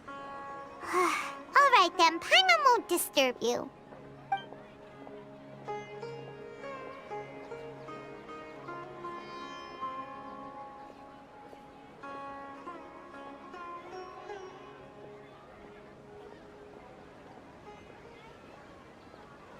The dance of Sub-Zeros is about to begin.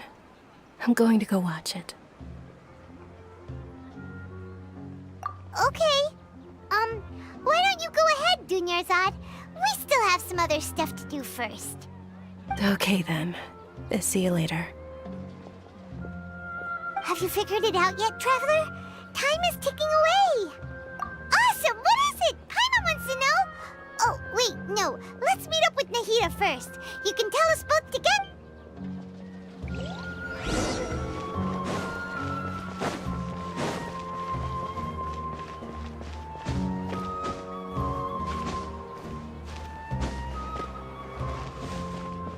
Ad Astra Abyss. Thank you for completing today's commission.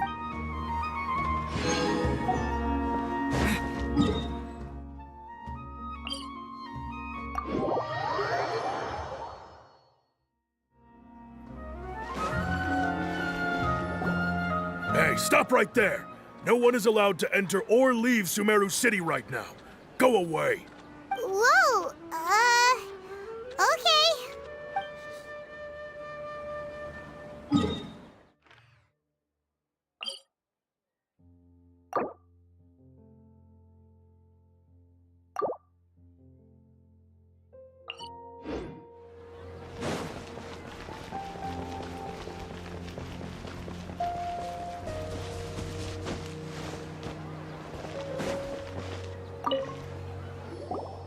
You're back! I've been waiting forever for you two. Judging by the looks on your faces, are you ready to take your Sub-Zero's exam and graduate from the festival? Okay, first off, have you discovered the hidden truth?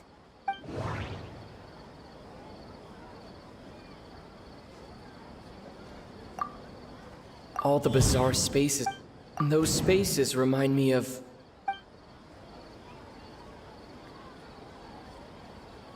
Those spaces remind me of... dreams. Like the one I had... That doesn't sound right. We've all...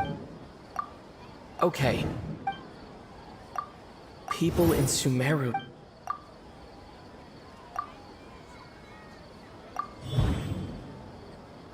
We are all in a... People in Sumeru think they don't dream, but the truth is the Akasha steals their dreams without them knowing it.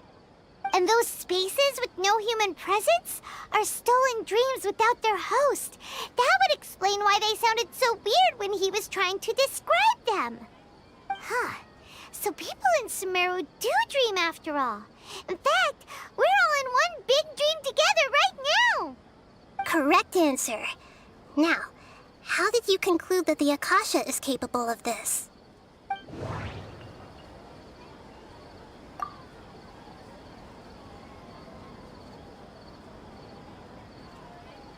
It is the manifestation, and it grants... It compiles the wisdom of the Akasha... Oh, okay. Those dream-controlling creatures in the forest also get their power from the Dendro Archon, right? That would explain why the Akasha has the ability to control people's dreams, too. But is stealing everyone's dreams really how the Akasha compiles their wisdom? Isn't there anything more to it than that? Dreams are fantastical, complex, and full of imagination. People's brains are the most active when they're dreaming. In other words, dreams are rich bundles of human wisdom. So in other words, the complete opposite of how Hypatia understood it. Paimon remembers her saying that the sages think dreams are foolish delusions, and the fact that no one dreams is a blessing from Greater Lord Rukkhadevata. So it was all the real story is that the sages from the Academia are using the Akasha to steal people's dreams for their own use, huh? Oh? By the sounds of it, you understand the current situation pretty well.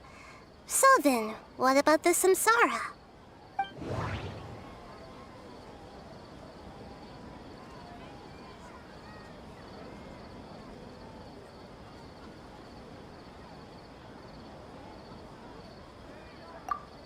The Grand Sage said, "Go celebrate the birth..."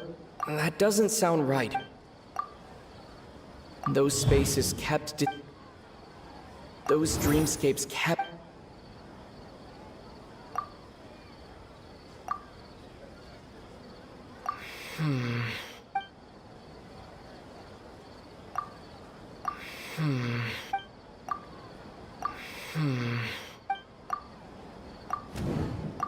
Correct. The Akasha is keeping each person's brain in a constant dream state, but also separating their consciousness from their own dream. Their disembodied consciousness is placed inside the collective dream of the Sub-Zero's festival along with everyone else's, while their now vacant dreams are harvested by the Akasha. No one is any the wiser as another day passes in the dream, and so begins another samsara cycle. People wake up to yet another dream about the Sub-Zero's festival. The dreams that belong to them are once again harvested by the Akasha, and so it continues. So, this is like a dream factory, and the Akasha is a dream harvesting machine. Did Paimon get that analogy right? Very good, Paimon. Using analogies well is an excellent habit to get into. Okay, so that beep we keep hearing is actually from our real-life Akasha terminals. Taking off our terminals in this dream doesn't do anything. Alright, last question. Who am I?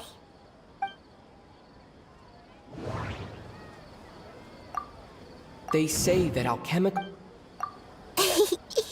So you noticed. I thought that one would be the hardest question. That's why I put it last. That wasn't hard at all. Even Paimon guessed that. Everything about you is different. We just didn't want to expose you is all. Now that you mention it, Nahida, you've been hinting to us since the very beginning. It's funny, thinking back to when we were asking all over the place for info about Lesser Lord Kusanali. Paimon didn't expect to meet you like this.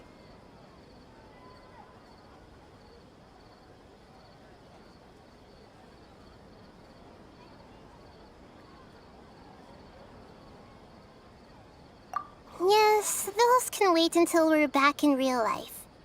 On the other hand, I'd be happy to answer any more questions you have about here and now.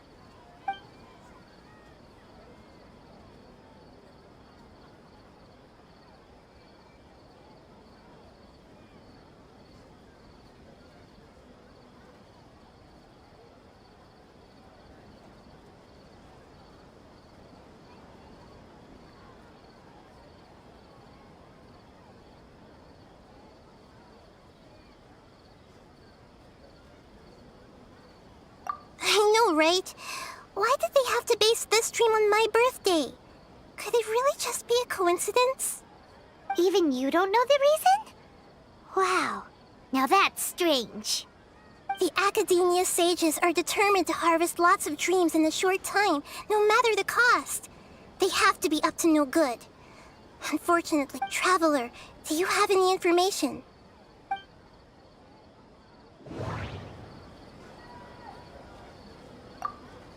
The grand... Celebrate the birth of that god? Could it mean...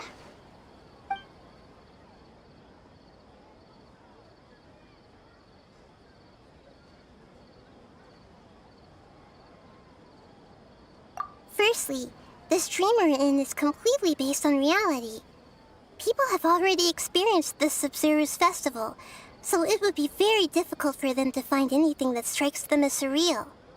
Secondly, you're probably wondering why people don't have any memories from earlier samsara, right? That's because people don't remember their dreams most of the time anyway. And in any case, their actual dreams are being taken away from them by the Akasha. So whenever they wake up in this dream of the Sub-Zero's festival, they don't remember anything from their previous identical dream. That reminds Paimon. Traveler had a dream when we were in the Avidia Forest, but couldn't see what it was about after waking up. Is that an example of what you mean? Yes. Only after receiving the blessing of Dendril can a person gain the Dendril element's dream-enhancing power. That explains the feelings of deja vu. Meanwhile, everyone else has no idea that they are in the Sub-Zero's festival samsara, while their dreams are stolen from them over and over again. You asked me this question before. My answer was, it would literally blow your minds. Now that you know this is all a dream, this answer should hopefully make more sense. Have you heard the saying, don't wake a sleepwalker? Likewise, if someone suddenly had told you all this instead of you learning it on your own, your notion of reality and dream would be thrown into irreversible confusion. I couldn't expose you to that kind of risk. That's why I could only give you very subtle hints and some suggestions. Long story short, I'm really sorry I had to keep you guessing.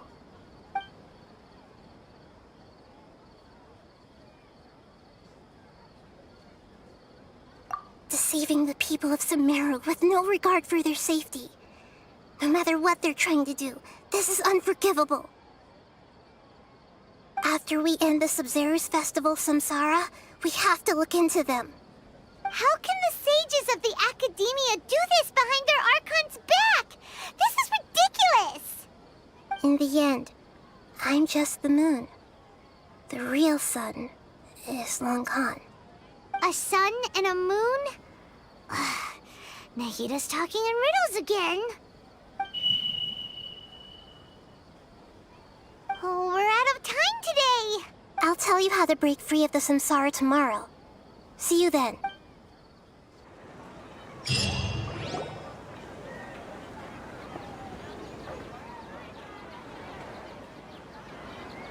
Good morning, Nahida. Wait. Now that Paimon remembers everything, should we instead say good morning, Lesser Lord Kusanali? Hey! What's wrong, Nahida? You don't look too good.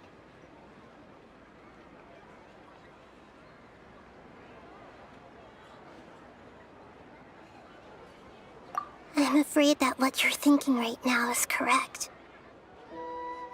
Did Dunyarzad already disappear? No way! Are we too late? The real Dunyarzad's consciousness has indeed disappeared. It can no longer endure the constant dream harvesting.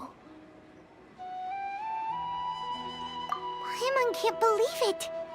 Wait, so what about that other Dunyarzad? Just what is she? Is she also going to disappear? She's actually something like a puppet, but not completely. The real Dunyarzad's consciousness could no longer keep playing her role in this dream. So another Dunyarzad appeared to replace her in the dream. Just like the grass and the trees, that Dunyarzad is just a building block of the dream that helps to keep it going. But personality-wise, she's nothing like the real Dunyarzad. Puppets are stiff, and can't copy a living person's vitality. After all, they're just there as filler. You know, speaking of which, the old Dunyarzad might not have been too different from a puppet. Dunyarzad truly believed that she met you within her consciousness, and it was you who inspired her. So you do remember her after all. Yes. Back then, her family was overly protective of her. No one cared about her personality or thoughts. It was as if she only lived to stall her Elazar. I just gave her a little wisdom so she could look at life in a new way. So that she could be her own person. But even so, she still...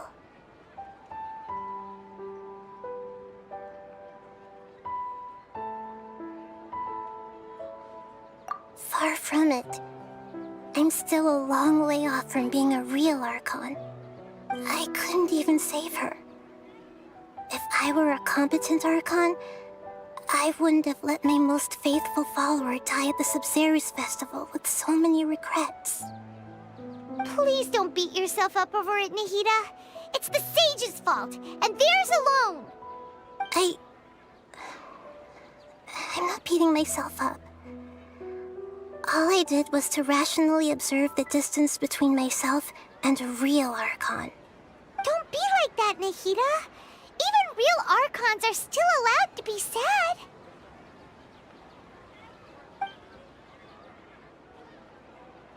To prevent more tragedies like this, we must end the samsara as soon as possible. Great, but how do we do that? Although the Sub-Zerus Festival dream is under the Akasha's control, only humans can dream. Even the Akasha is unable to create them. That means this dream belongs to a host who created it.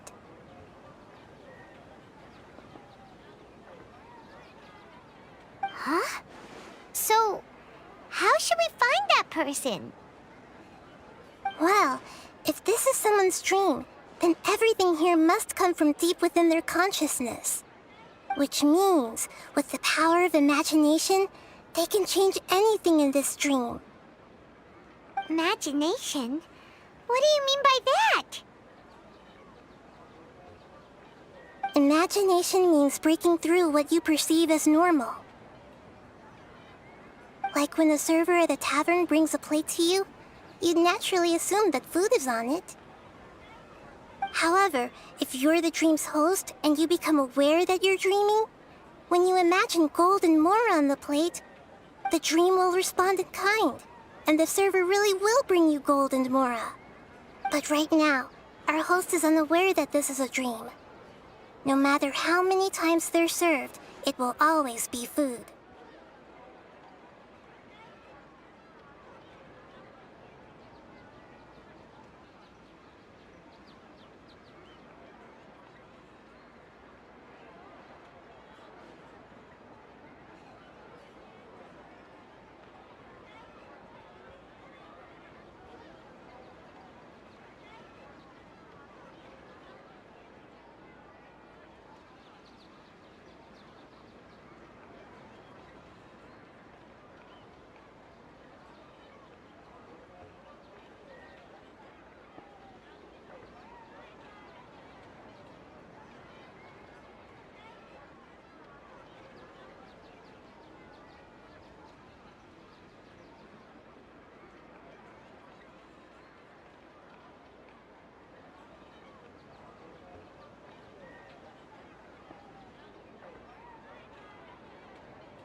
find some way to make that person realize that they're dreaming.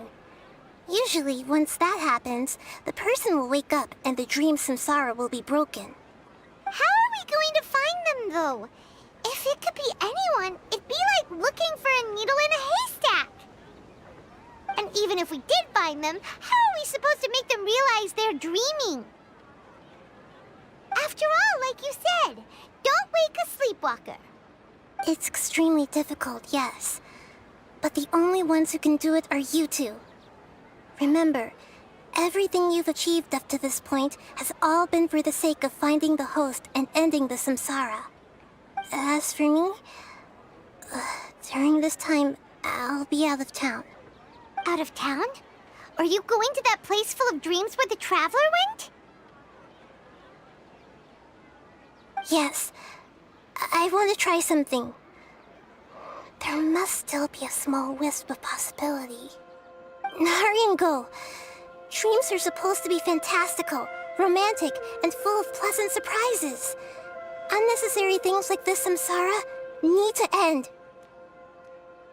Paimon's still a little upset that we've come this far only for Dunyarzad to...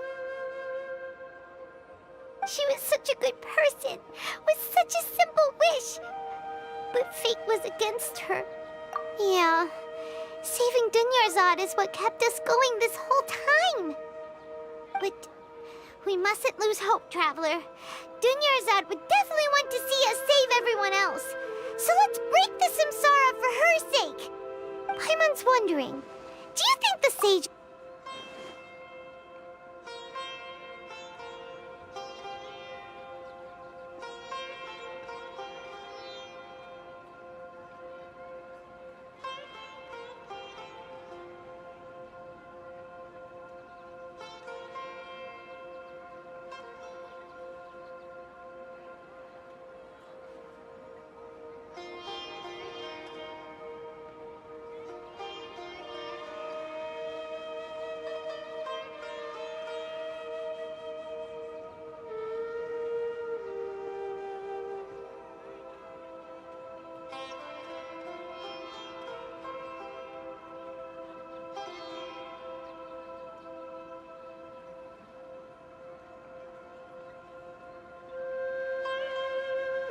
Huh. That's true. Plus, the sages probably weren't counting on there being other factors beyond their control, like Nahida and us. So, who do you think the host of the dream is?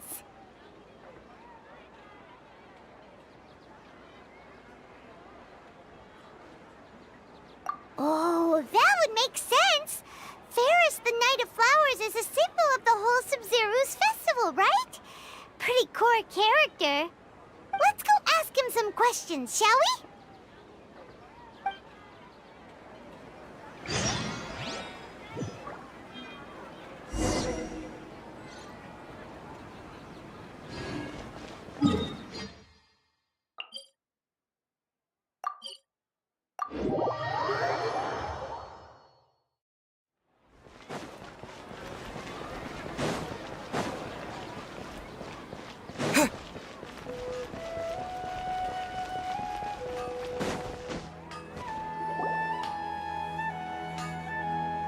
You're back. You left in a hurry last time. Everything's fine, just... An experiment? That came... Could you... make a wish? You want me to make a wish? Is that a new Sub-Zero's festival tradition or something? Less questions, more wishing! Okay. My wish. Okay. I'm a little nervous saying this out loud, but I want Miss Dunyarzad to be happy. Oh. I noticed earlier that she looked a bit down, and she wasn't really talking to anyone. She just doesn't seem like herself. She's always so gentle and kind, and all the kids love her. I've also wondered if the reason she asked me to be Fairest Knight of Flowers is because I'm special to her, or something. So, You have a crush on Dunyarzad? Oh, is it that obvious? After what I just said, I guess it is. When she placed the hat of the Knight of Flowers onto my head, she said to me, "I want everyone to have a happy Sub-Zeru's festival." What she didn't realize was that I'm not that interested in how everyone else feels. In that moment, I just wanted to be her Knight of Flowers for the rest. Okay, yeah, that was a bit much. Felt like the right moment to get it off my chest, but that was pretty embarrassing. Okay, I'm ready to make my wish. I would like Miss Dunyarzad to appear in front of me right now with a smile on her face. Here goes. Please come true. I'm gonna open my eyes. Oh, you're... What? Faki? Sorry, but only one portion of Yalda candies per person. Back home you go. Nice try, you two. Anyway, never mind. I don't need to see her appear right in front of me. As long as she's happy. Guess he isn't the host of this dream after all. Should have expected it wouldn't be this easy.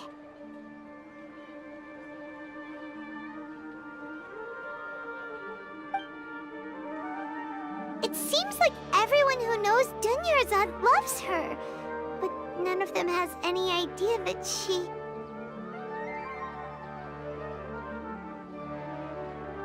My lady, step back. That sounds like Tia! Oh, right. This is when Dunyarzad bumps into the kidnappers.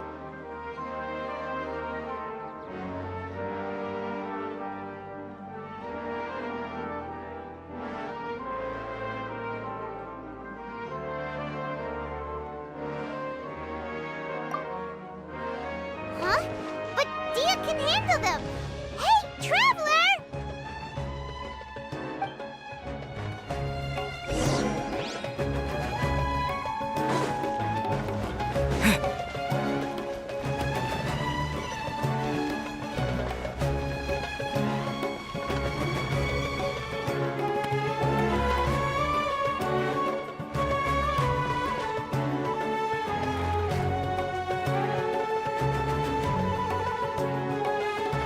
Oh, it's you. Great timing.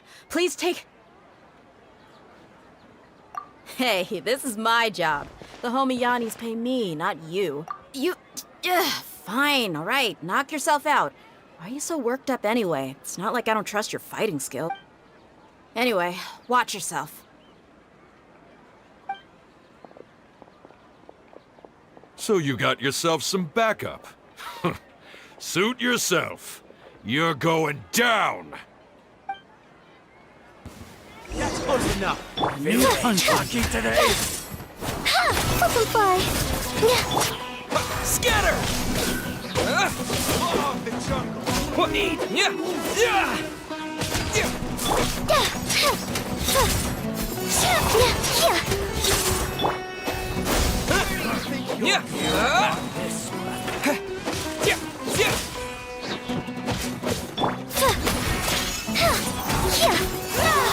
I'll be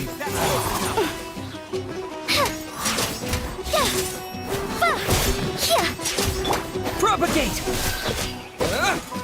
I'll...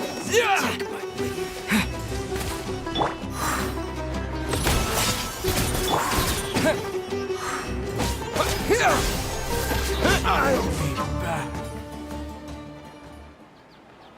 Traveler, were you just taking your anger out on those guys?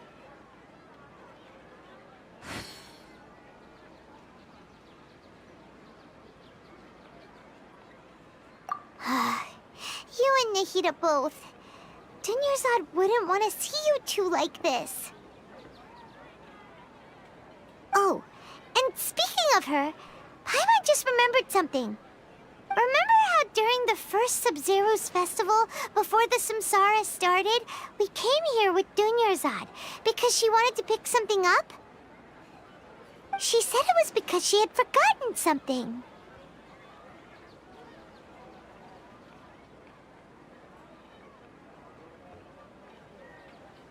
Okay, so Paimon's memory is working so far. Anyway, Paimon also remembers that she is staying somewhere around here.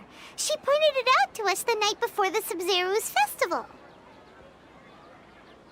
Yeah, even if it's only a tiny clue, it'll probably still help us more than this needle in a haystack search.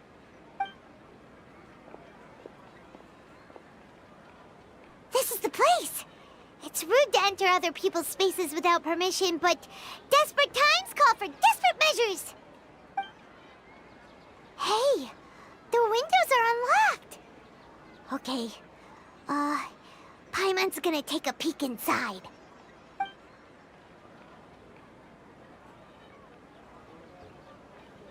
This was only a temporary residence, so there was pretty much nothing inside except this book on the table. Should we open it?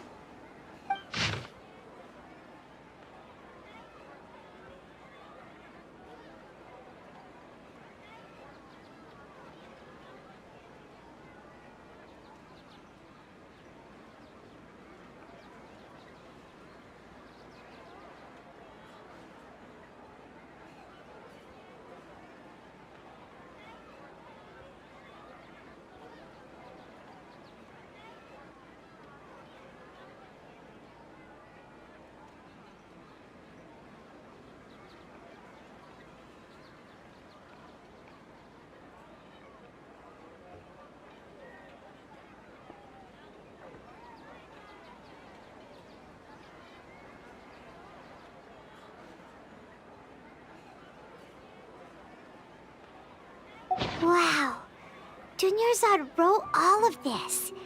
Sounds like she was always thinking of us even while we were away.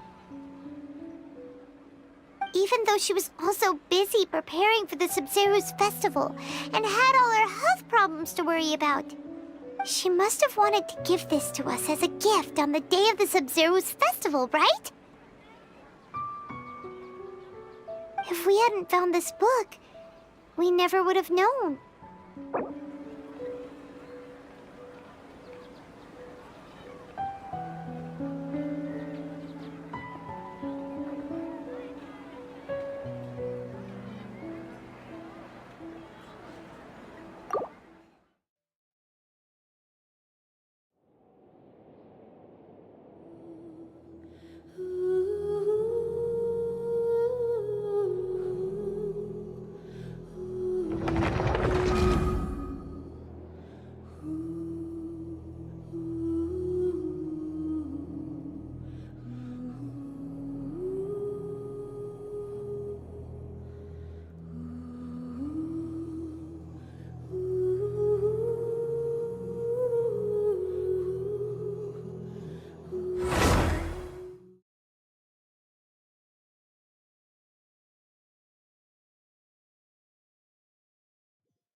Traveler, were you just taking your anger out on those guys? You and Nahida both. Oh, remember how during the first Sub-Zero's festival, she said it was because she had forgotten something? Okay, so Paimon's memory is working so far. Anyway, Paimon also remembers that she is staying somewhere around here. She pointed it out to us the night before the Sub-Zero's festival.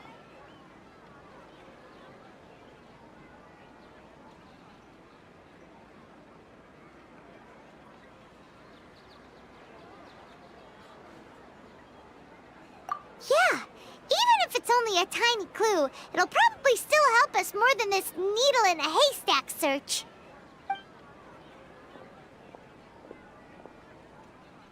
This is the place! It's rude to enter other people's spaces without permission, but desperate times call for desperate measures! Hey, the windows are unlocked! Okay, Paimon...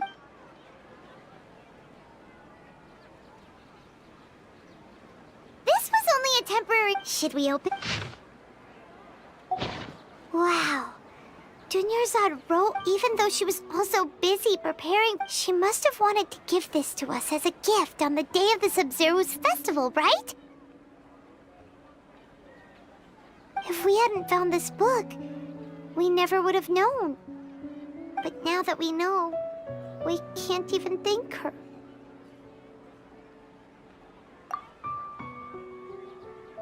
Hey! Where are you off to now?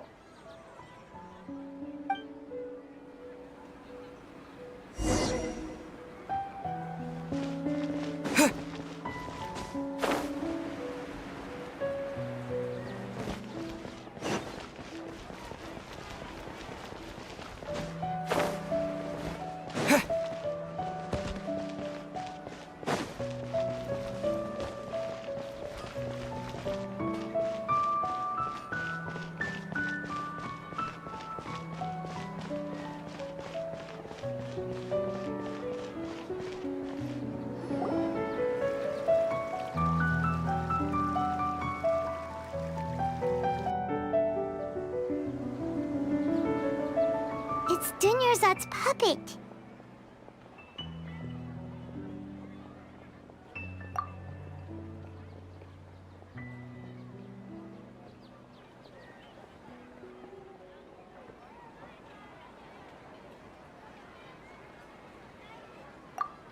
Traveler? You must be exhausted. Come to think of it, we've been stuck in this place for a really, really long time. Heck, even the last time we were chatting happily with Dunyarzad feels like an eternity ago.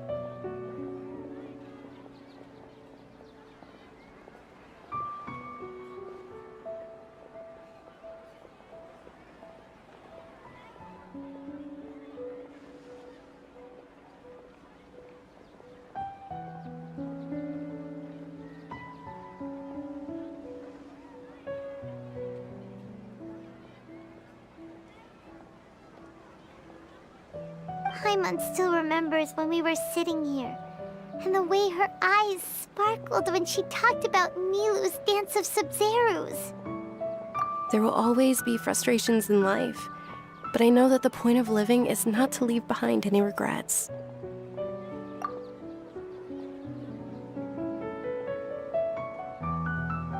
That was what the real Dunyarzad said, wasn't it?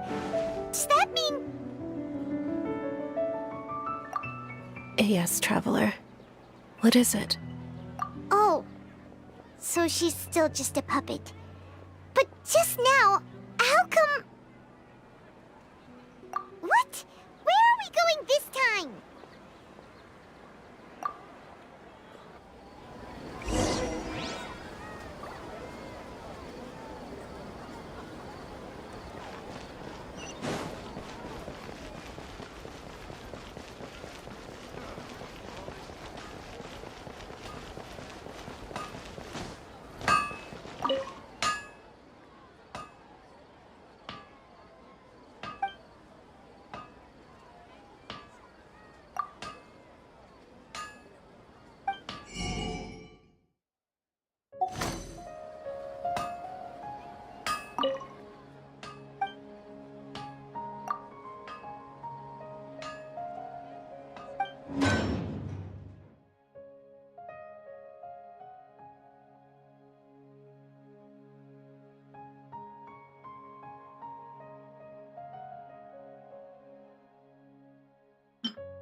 If you continue to resist, we will have to order an investigation into every single event organizer. The Grand Sage has already granted you much leniency. I advise that you exercise tact. How did things turn out like this?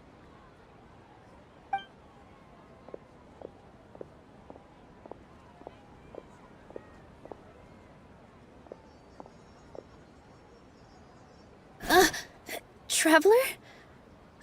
You don't have to get involved.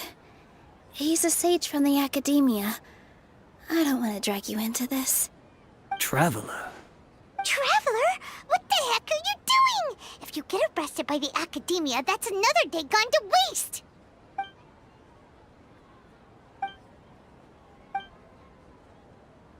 Wait, they're not reacting. Have they been scared stiff? Oh, of course!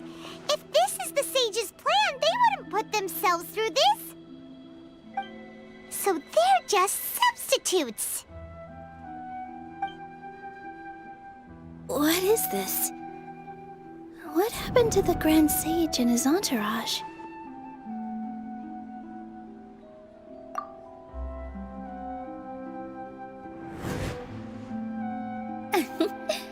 Like I said, they symbolize the goddess of flowers.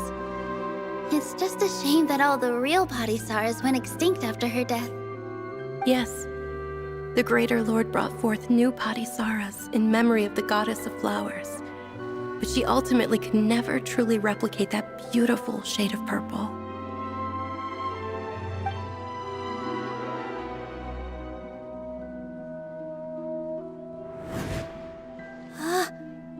Beautiful shade of purple. Aren't these flowers real Padisaras? Just like the ones from the legend? I didn't even notice. Dunyarzad, did you find these? But didn't you just say all the real flowers went extinct after the goddess of flowers passed away? Yeah. What's going on here?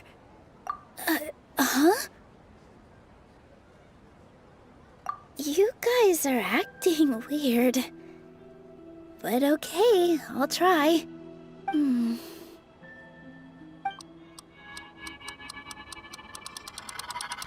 Hey!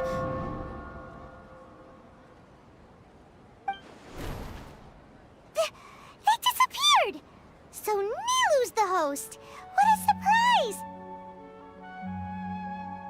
Purple Padisaras don't exist in the real world anymore! But in Nilu's subconscious, they can appear as decorations on the stage! It's just like the example Nahida told us. People assume there will be food on a plate, and Nilu assumed there would be real Padisaras in the flower pots. So when you saw the flowers, you instantly knew it was Nilu? But if we want to end the samsara, we need the host to become aware that they're dreaming. How should we make Nilu realize that? Am I dreaming? Huh? So I'm right. Is this Lesser Lord Kusanali responding to our celebration of the Sabzeruz festival? Wrong guess, but you aren't completely wrong either. The point is, what made you think this is a dream? As far as you know, people in Sumeru don't dream, right? Yeah, but have you heard the tale of the first sage? To prevent a calamity, he went on a journey to find the Dendro Archon. Ooh, sounds familiar. Dunyarzad told us a story like that when we first arrived in Sumeru City. So it was about the first sage, huh? Yep, but in the part you heard, he hadn't become the first sage yet. There's more to the story. His piety and wisdom were acknowledged by the Dendro Archon, and she finally gave her blessing to him. All kinds of spectacular scenes appeared in front of the first sage, as if all the knowledge in the world was being painted onto a canvas right before him. He was captivated. After who knows how long, he mastered all the knowledge he could comprehend. Afterward, he said to the Dendro Archon, "I miss my parents, my wife, and my children. I've been away from home for far too long. They must be worried." The Dendro Archon smiled. The next second, the sage found himself lying in his bed, as if he had just woken up from a dream. His wife, lying next to him, said, "You're off to search for the Dendro Archon today, aren't you? Have a safe journey, my love." In the end, the first sage took care of many disasters in Sumeru City and founded the Academia. What a happy ending. So, the first sage was dreaming ever since the beginning of the story? He never went on his journey? Yes. But his faith and determination were conveyed to the Dendro Archon, so she blessed him in the form of a dream. Paimon understands where you're coming from now. That's a really interesting connection. But we really gotta wake up. I see. Well, it just so happens that today's Sub-Zero's festival is almost over, too.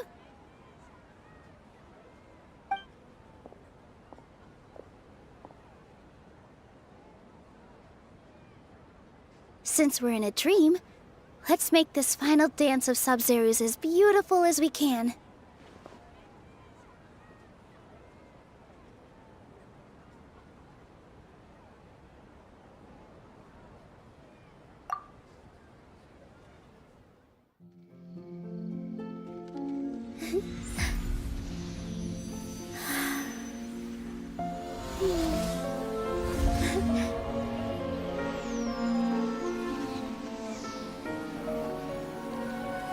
The wait is over, everyone.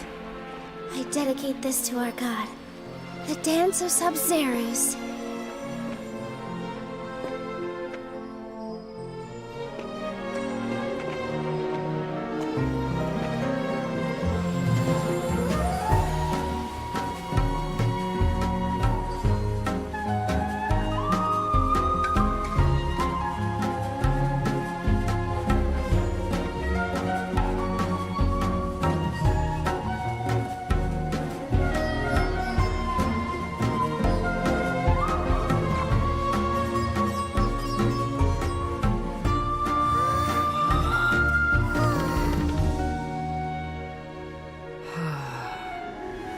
I'd be lying if I said I had no regrets. I would have loved to see Nilou's dance.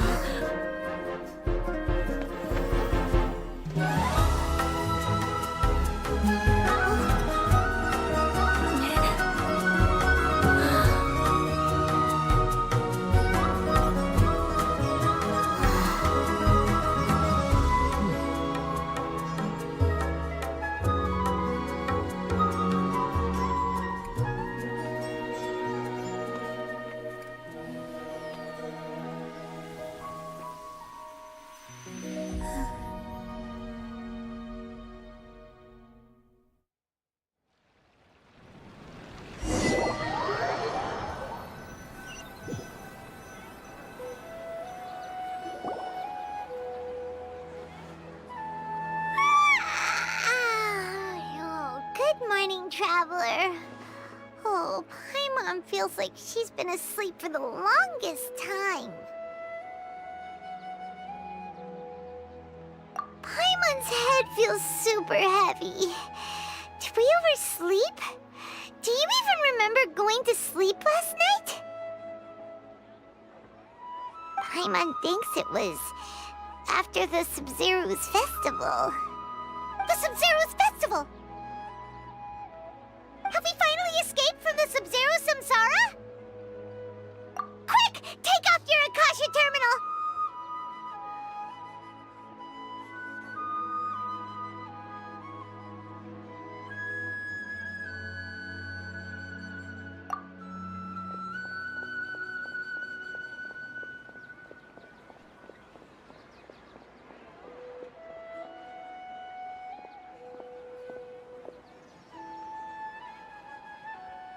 She's not in her room. What happened? Huh? What usual spot?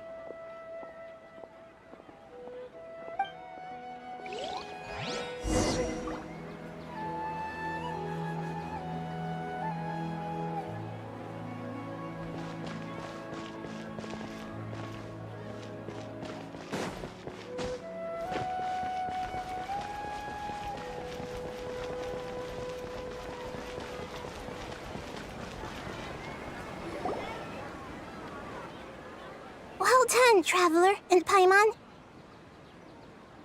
And thank you, Dunyarzad, for organizing the Sub-Zero's festival for me. I'm sorry, who are... Dunyarzad! Traveler Paimon, I have something amazing to tell you. I just had a dream, and I saw Nilou performing the dance of Sub-Zerus.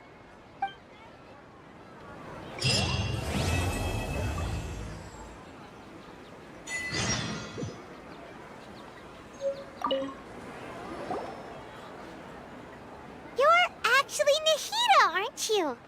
Paimon felt like Catherine was acting weird when we met at the Sub-Zerus festival. And Dunyarzad, did you save her? It's a really long story. We shouldn't disturb her. Her consciousness is still weakened. Let's chat somewhere else.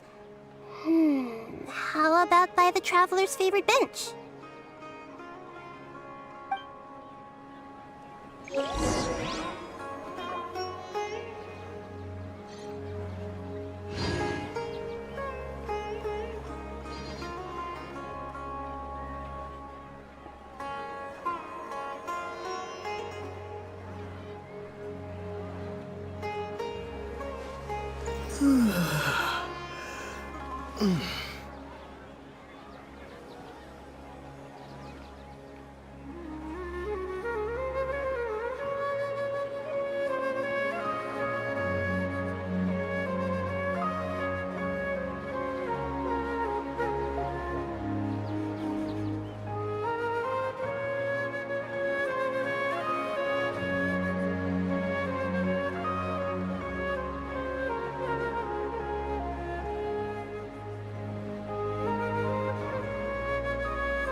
Let's talk about Dunyarzad first. It's such a relief that she's all right. After we parted on the last day of the Sub-Zerus festival, I left the city and saw what the Traveler had described. Among the countless dreams, I found one that was growing fainter and fainter. This proved my suspicion. Once Dunyarzad could no longer bear the Akasha harvesting her dreams, her consciousness began to dissipate. But this also meant it escaped the Akasha's control. Such a small fragment of consciousness can't last for very long, though. It will return to its original dream, where both will gradually fade until they completely disappear. I used all the power I had to keep her dying dream alive as long as possible. But it still wouldn't have lasted for much longer if it hadn't been for you two breaking the samsara. So it looks like we did manage to save Dunyarzad in the end. And not a moment too soon. Huh? Why are you two smiling so happily? I thought you'd be so moved that you'd start crying. I need to spend more time observing human emotions. Both are fine. Everyone reacts differently. Alright, you two must have a lot of other questions for me, right? After all, you saved my faithful believer. As your reward, I will answer any and all questions. At the Avidia forest, there was this incense that made the traveler fall unconscious and dream of a huge tree and a red sky.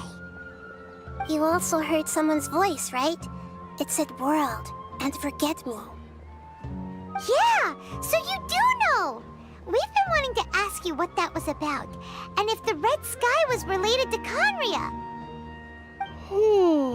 It seems like the traveler established a connection to Irminsul. That was a message left by Greater Lord Rukkhadevata's residual consciousness in Irminsul. Perhaps her last memory before she died. As you two probably know, Greater Lord Rukkhadevata disappeared after the disaster in Conria. The timings of these events do line up, so your suspicions are reasonable. A message from Greater Lord Rukkhadevata? We thought it was from King Deshret. King Deshret? That god who died even longer ago? Some present-day desert dwellers still worship him. You probably just heard some of their conspiracies. Okay, so what does the message mean?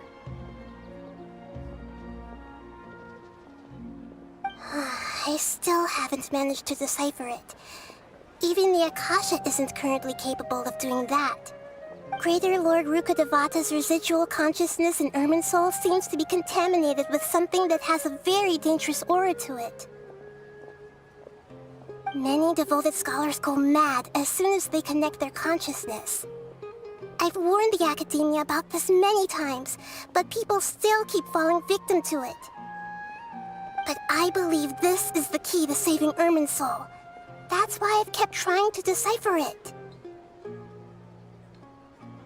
So the tree in the vision was Irminsul? Oh, Tainari also said that Irminsul is sick! Is it because of the contaminated consciousness? But even if you can't figure out what that vision was all about, it seems like our search for you was all in vain. The Traveler wasn't affected after coming in contact with that consciousness. I've never seen anyone like that. With you here, we may have a chance at deciphering it. No, we must decipher its secrets. I've already eliminated all other factors that might affect Irminsul. This is the only one left. This puzzle has life and death at stake. It could determine Irminsul's fate, as well as Tevat's.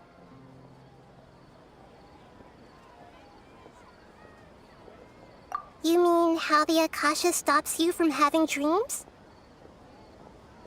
Yeah, it's been such a long time. No one's noticed something's up? It's not that no one noticed. It's more like no one cared. Ultimately, it's all rooted in the Sage's misdirection. Misdirection?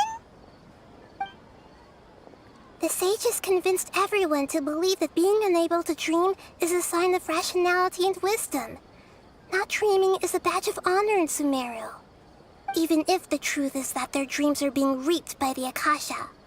With their propaganda in place, the Sages can maximize their use of the Akasha to facilitate their research.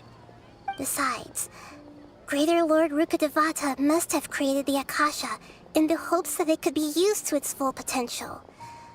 That's why I've never come out strongly against this.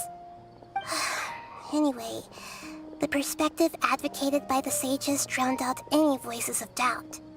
By now, even those who never use Akasha terminals find it too shameful and embarrassing to talk about their dreams.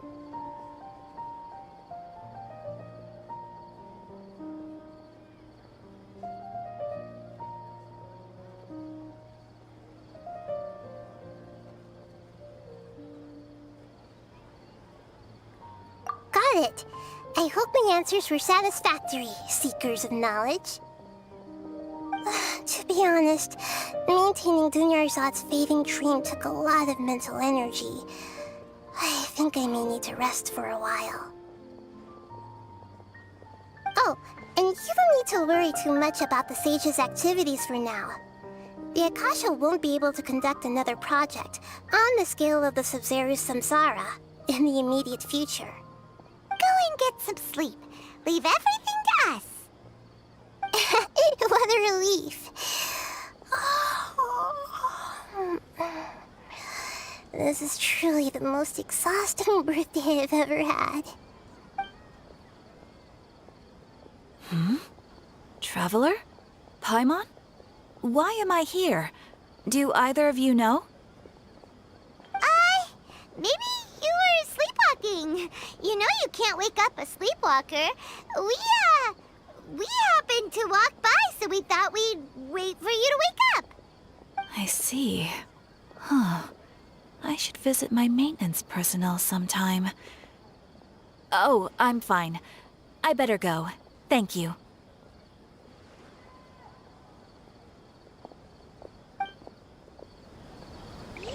We've spent quite some time in Sumeru City, but ever since we last said goodbye to Lesser Lord Kusanali, we haven't heard anything from her. Oh, we can't just keep waiting around like this. Let's go find Catherine and pick up some work so we can at least keep ourselves busy.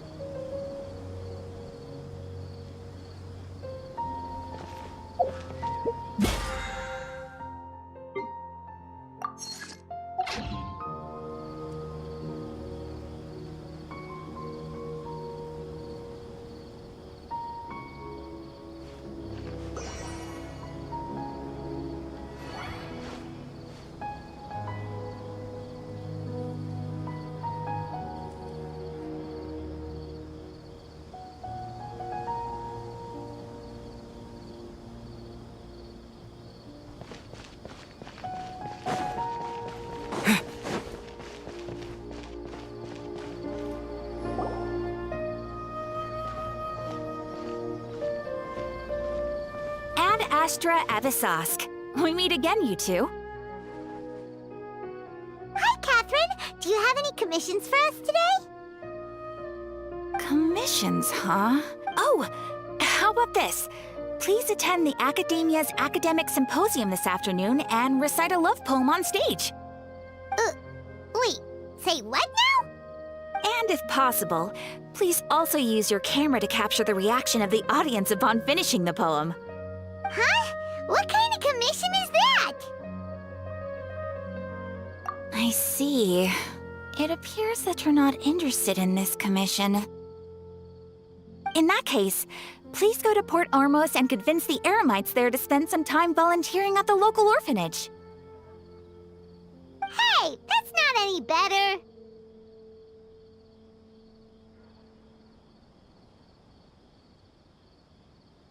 Mm-hmm. I'm sure the mercenaries will have some interesting reactions as well. Paimon's gotta ask. Just who exactly has been submitting these commissions to the Adventurers Guild? Oh, the commissioner? Well, actually, I just wanted to see the two of you in action. Was it so obvious? I was hoping you would actually take one of those commissions. That kind of chance to observe humans doesn't come by often. Ah, so it's Nahida. Paimon just knew Catherine wouldn't crack those kinds of jokes. When did you get into her head? From when she said, Ad Astra Abisask? So it's been you this whole time? Are you done resting up, Nahida? Yes. I've been sleeping ever since we parted ways, and I even had a really long dream. It was another dream about the Sub-Zero's festival, except it was a happy one. In my dream, I was sitting in the middle of a flower terrace, and everyone in Sumeru City was holding hands as they danced in circles around me. They danced round and round, and everyone looked really happy. I also got to sit on a gigantic flower carriage. Ferris, the Knight of Flowers, raised me really, really high above the ground, and I was throwing an endless amount of Yalda candies at the children. You know, Nahida, maybe your dream is how the Sub-Zero's festival really should be. It's meant to be a joyous time where everyone gets together to celebrate your birthday. Huh? Wasn't I describing a really happy dream? Why are you both looking at me like that? Wait, could this be an example of the emotion known as pity? No, we aren't pitying you. That would only make everything worse. We just don't want you to feel too sad. By the way, have you had a chance to visit Dunyarzad? How's she doing? The Homiyanis haven't allowed any visitors after the festival, so we haven't been able to check on her. Yes, I paid her a visit right after I woke up. She was resting at the time. Her condition is stabilized. However, since Elazar is a manifestation of the withering on the human body, we can only cure it by finding a way to take care of Irminsul's own withering. But for the moment, our top focus should still be figuring out what the sages are up to and what they're planning.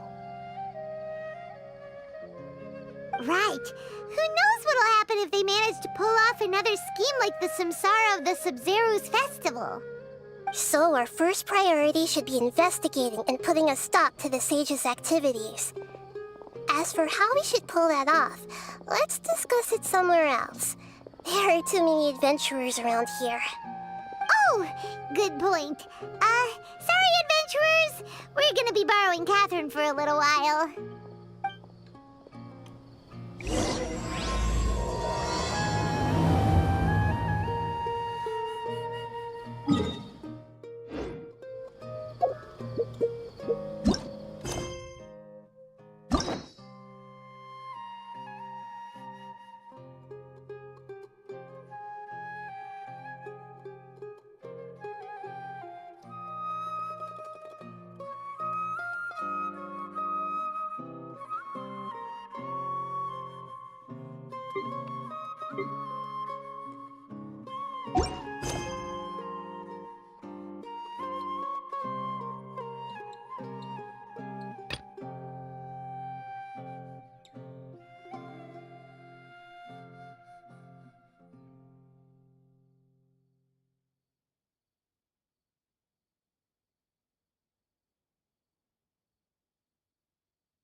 Propagate!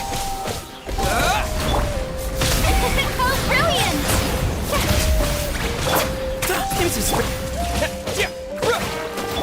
Butterfly!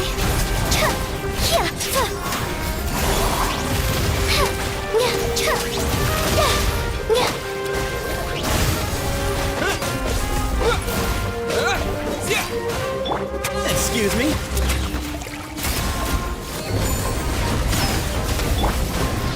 Strike a pose! Let my name echo in song!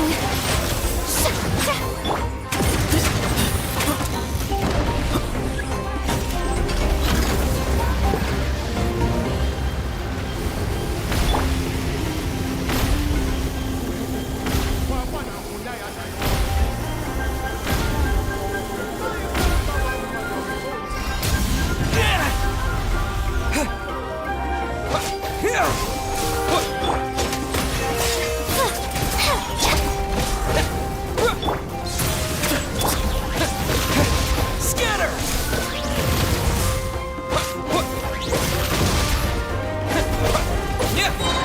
Way ahead!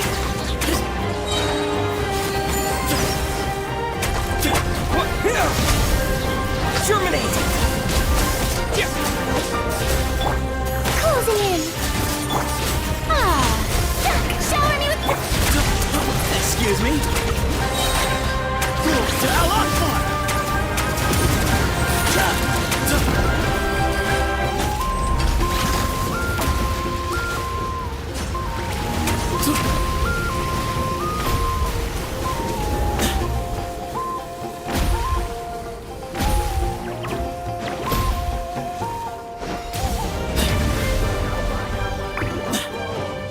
Into space! Scatter! Strike a pop! Up and away! Swift as the swallow. Excuse me? Move or be moved! Whoa, whoa, whoa!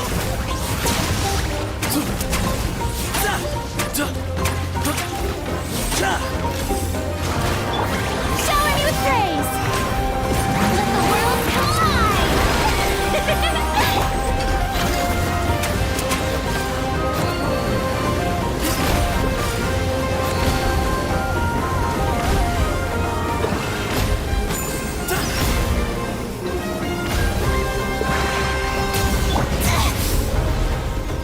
May I present?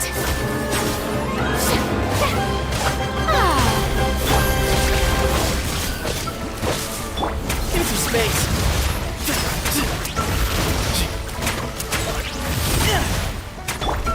Propagate! Way ahead! The sun sets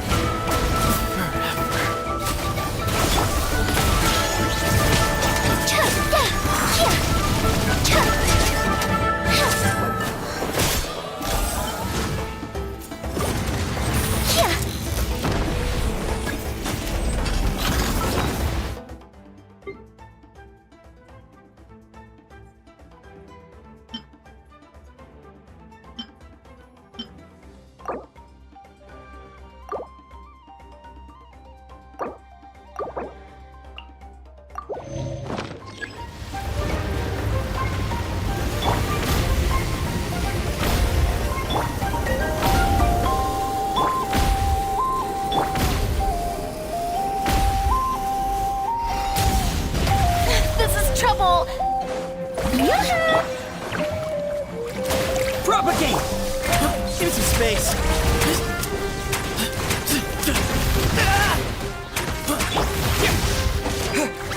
Scatter!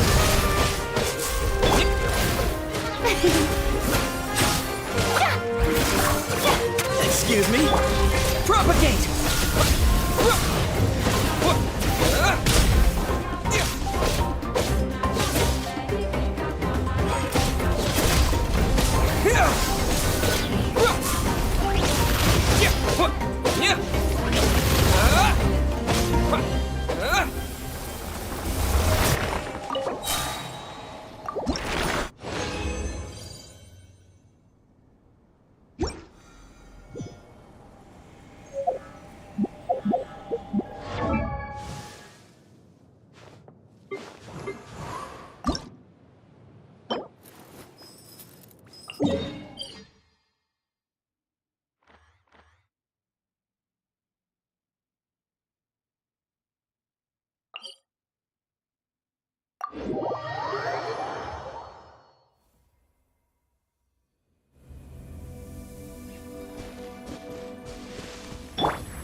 Propagate!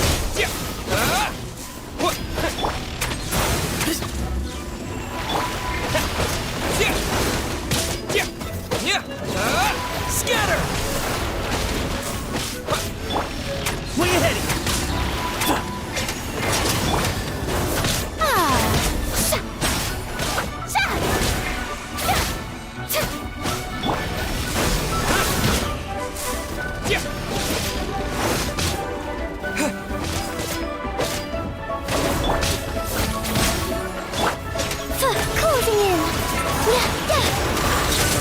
Give some space. Sage's wisdom.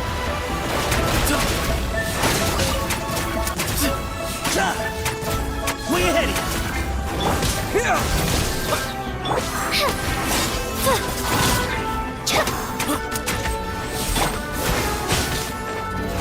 Oh, brilliant!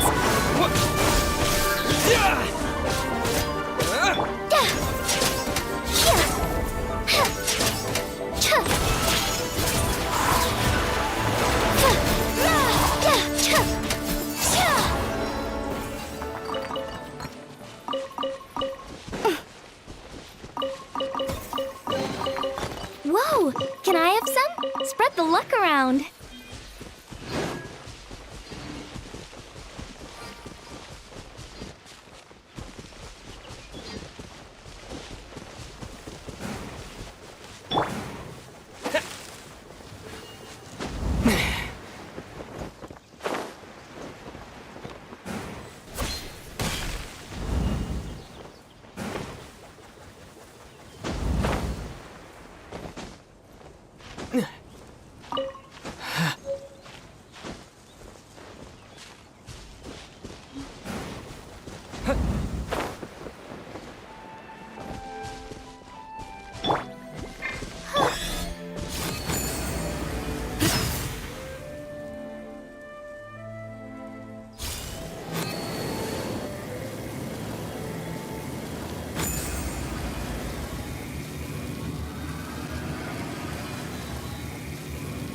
Behind you!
space. Yeah, dancing in the wind. Up and away! Germinate!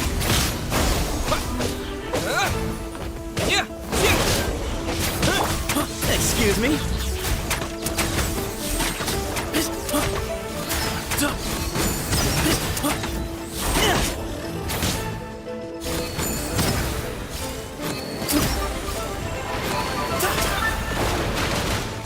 Way ahead of you!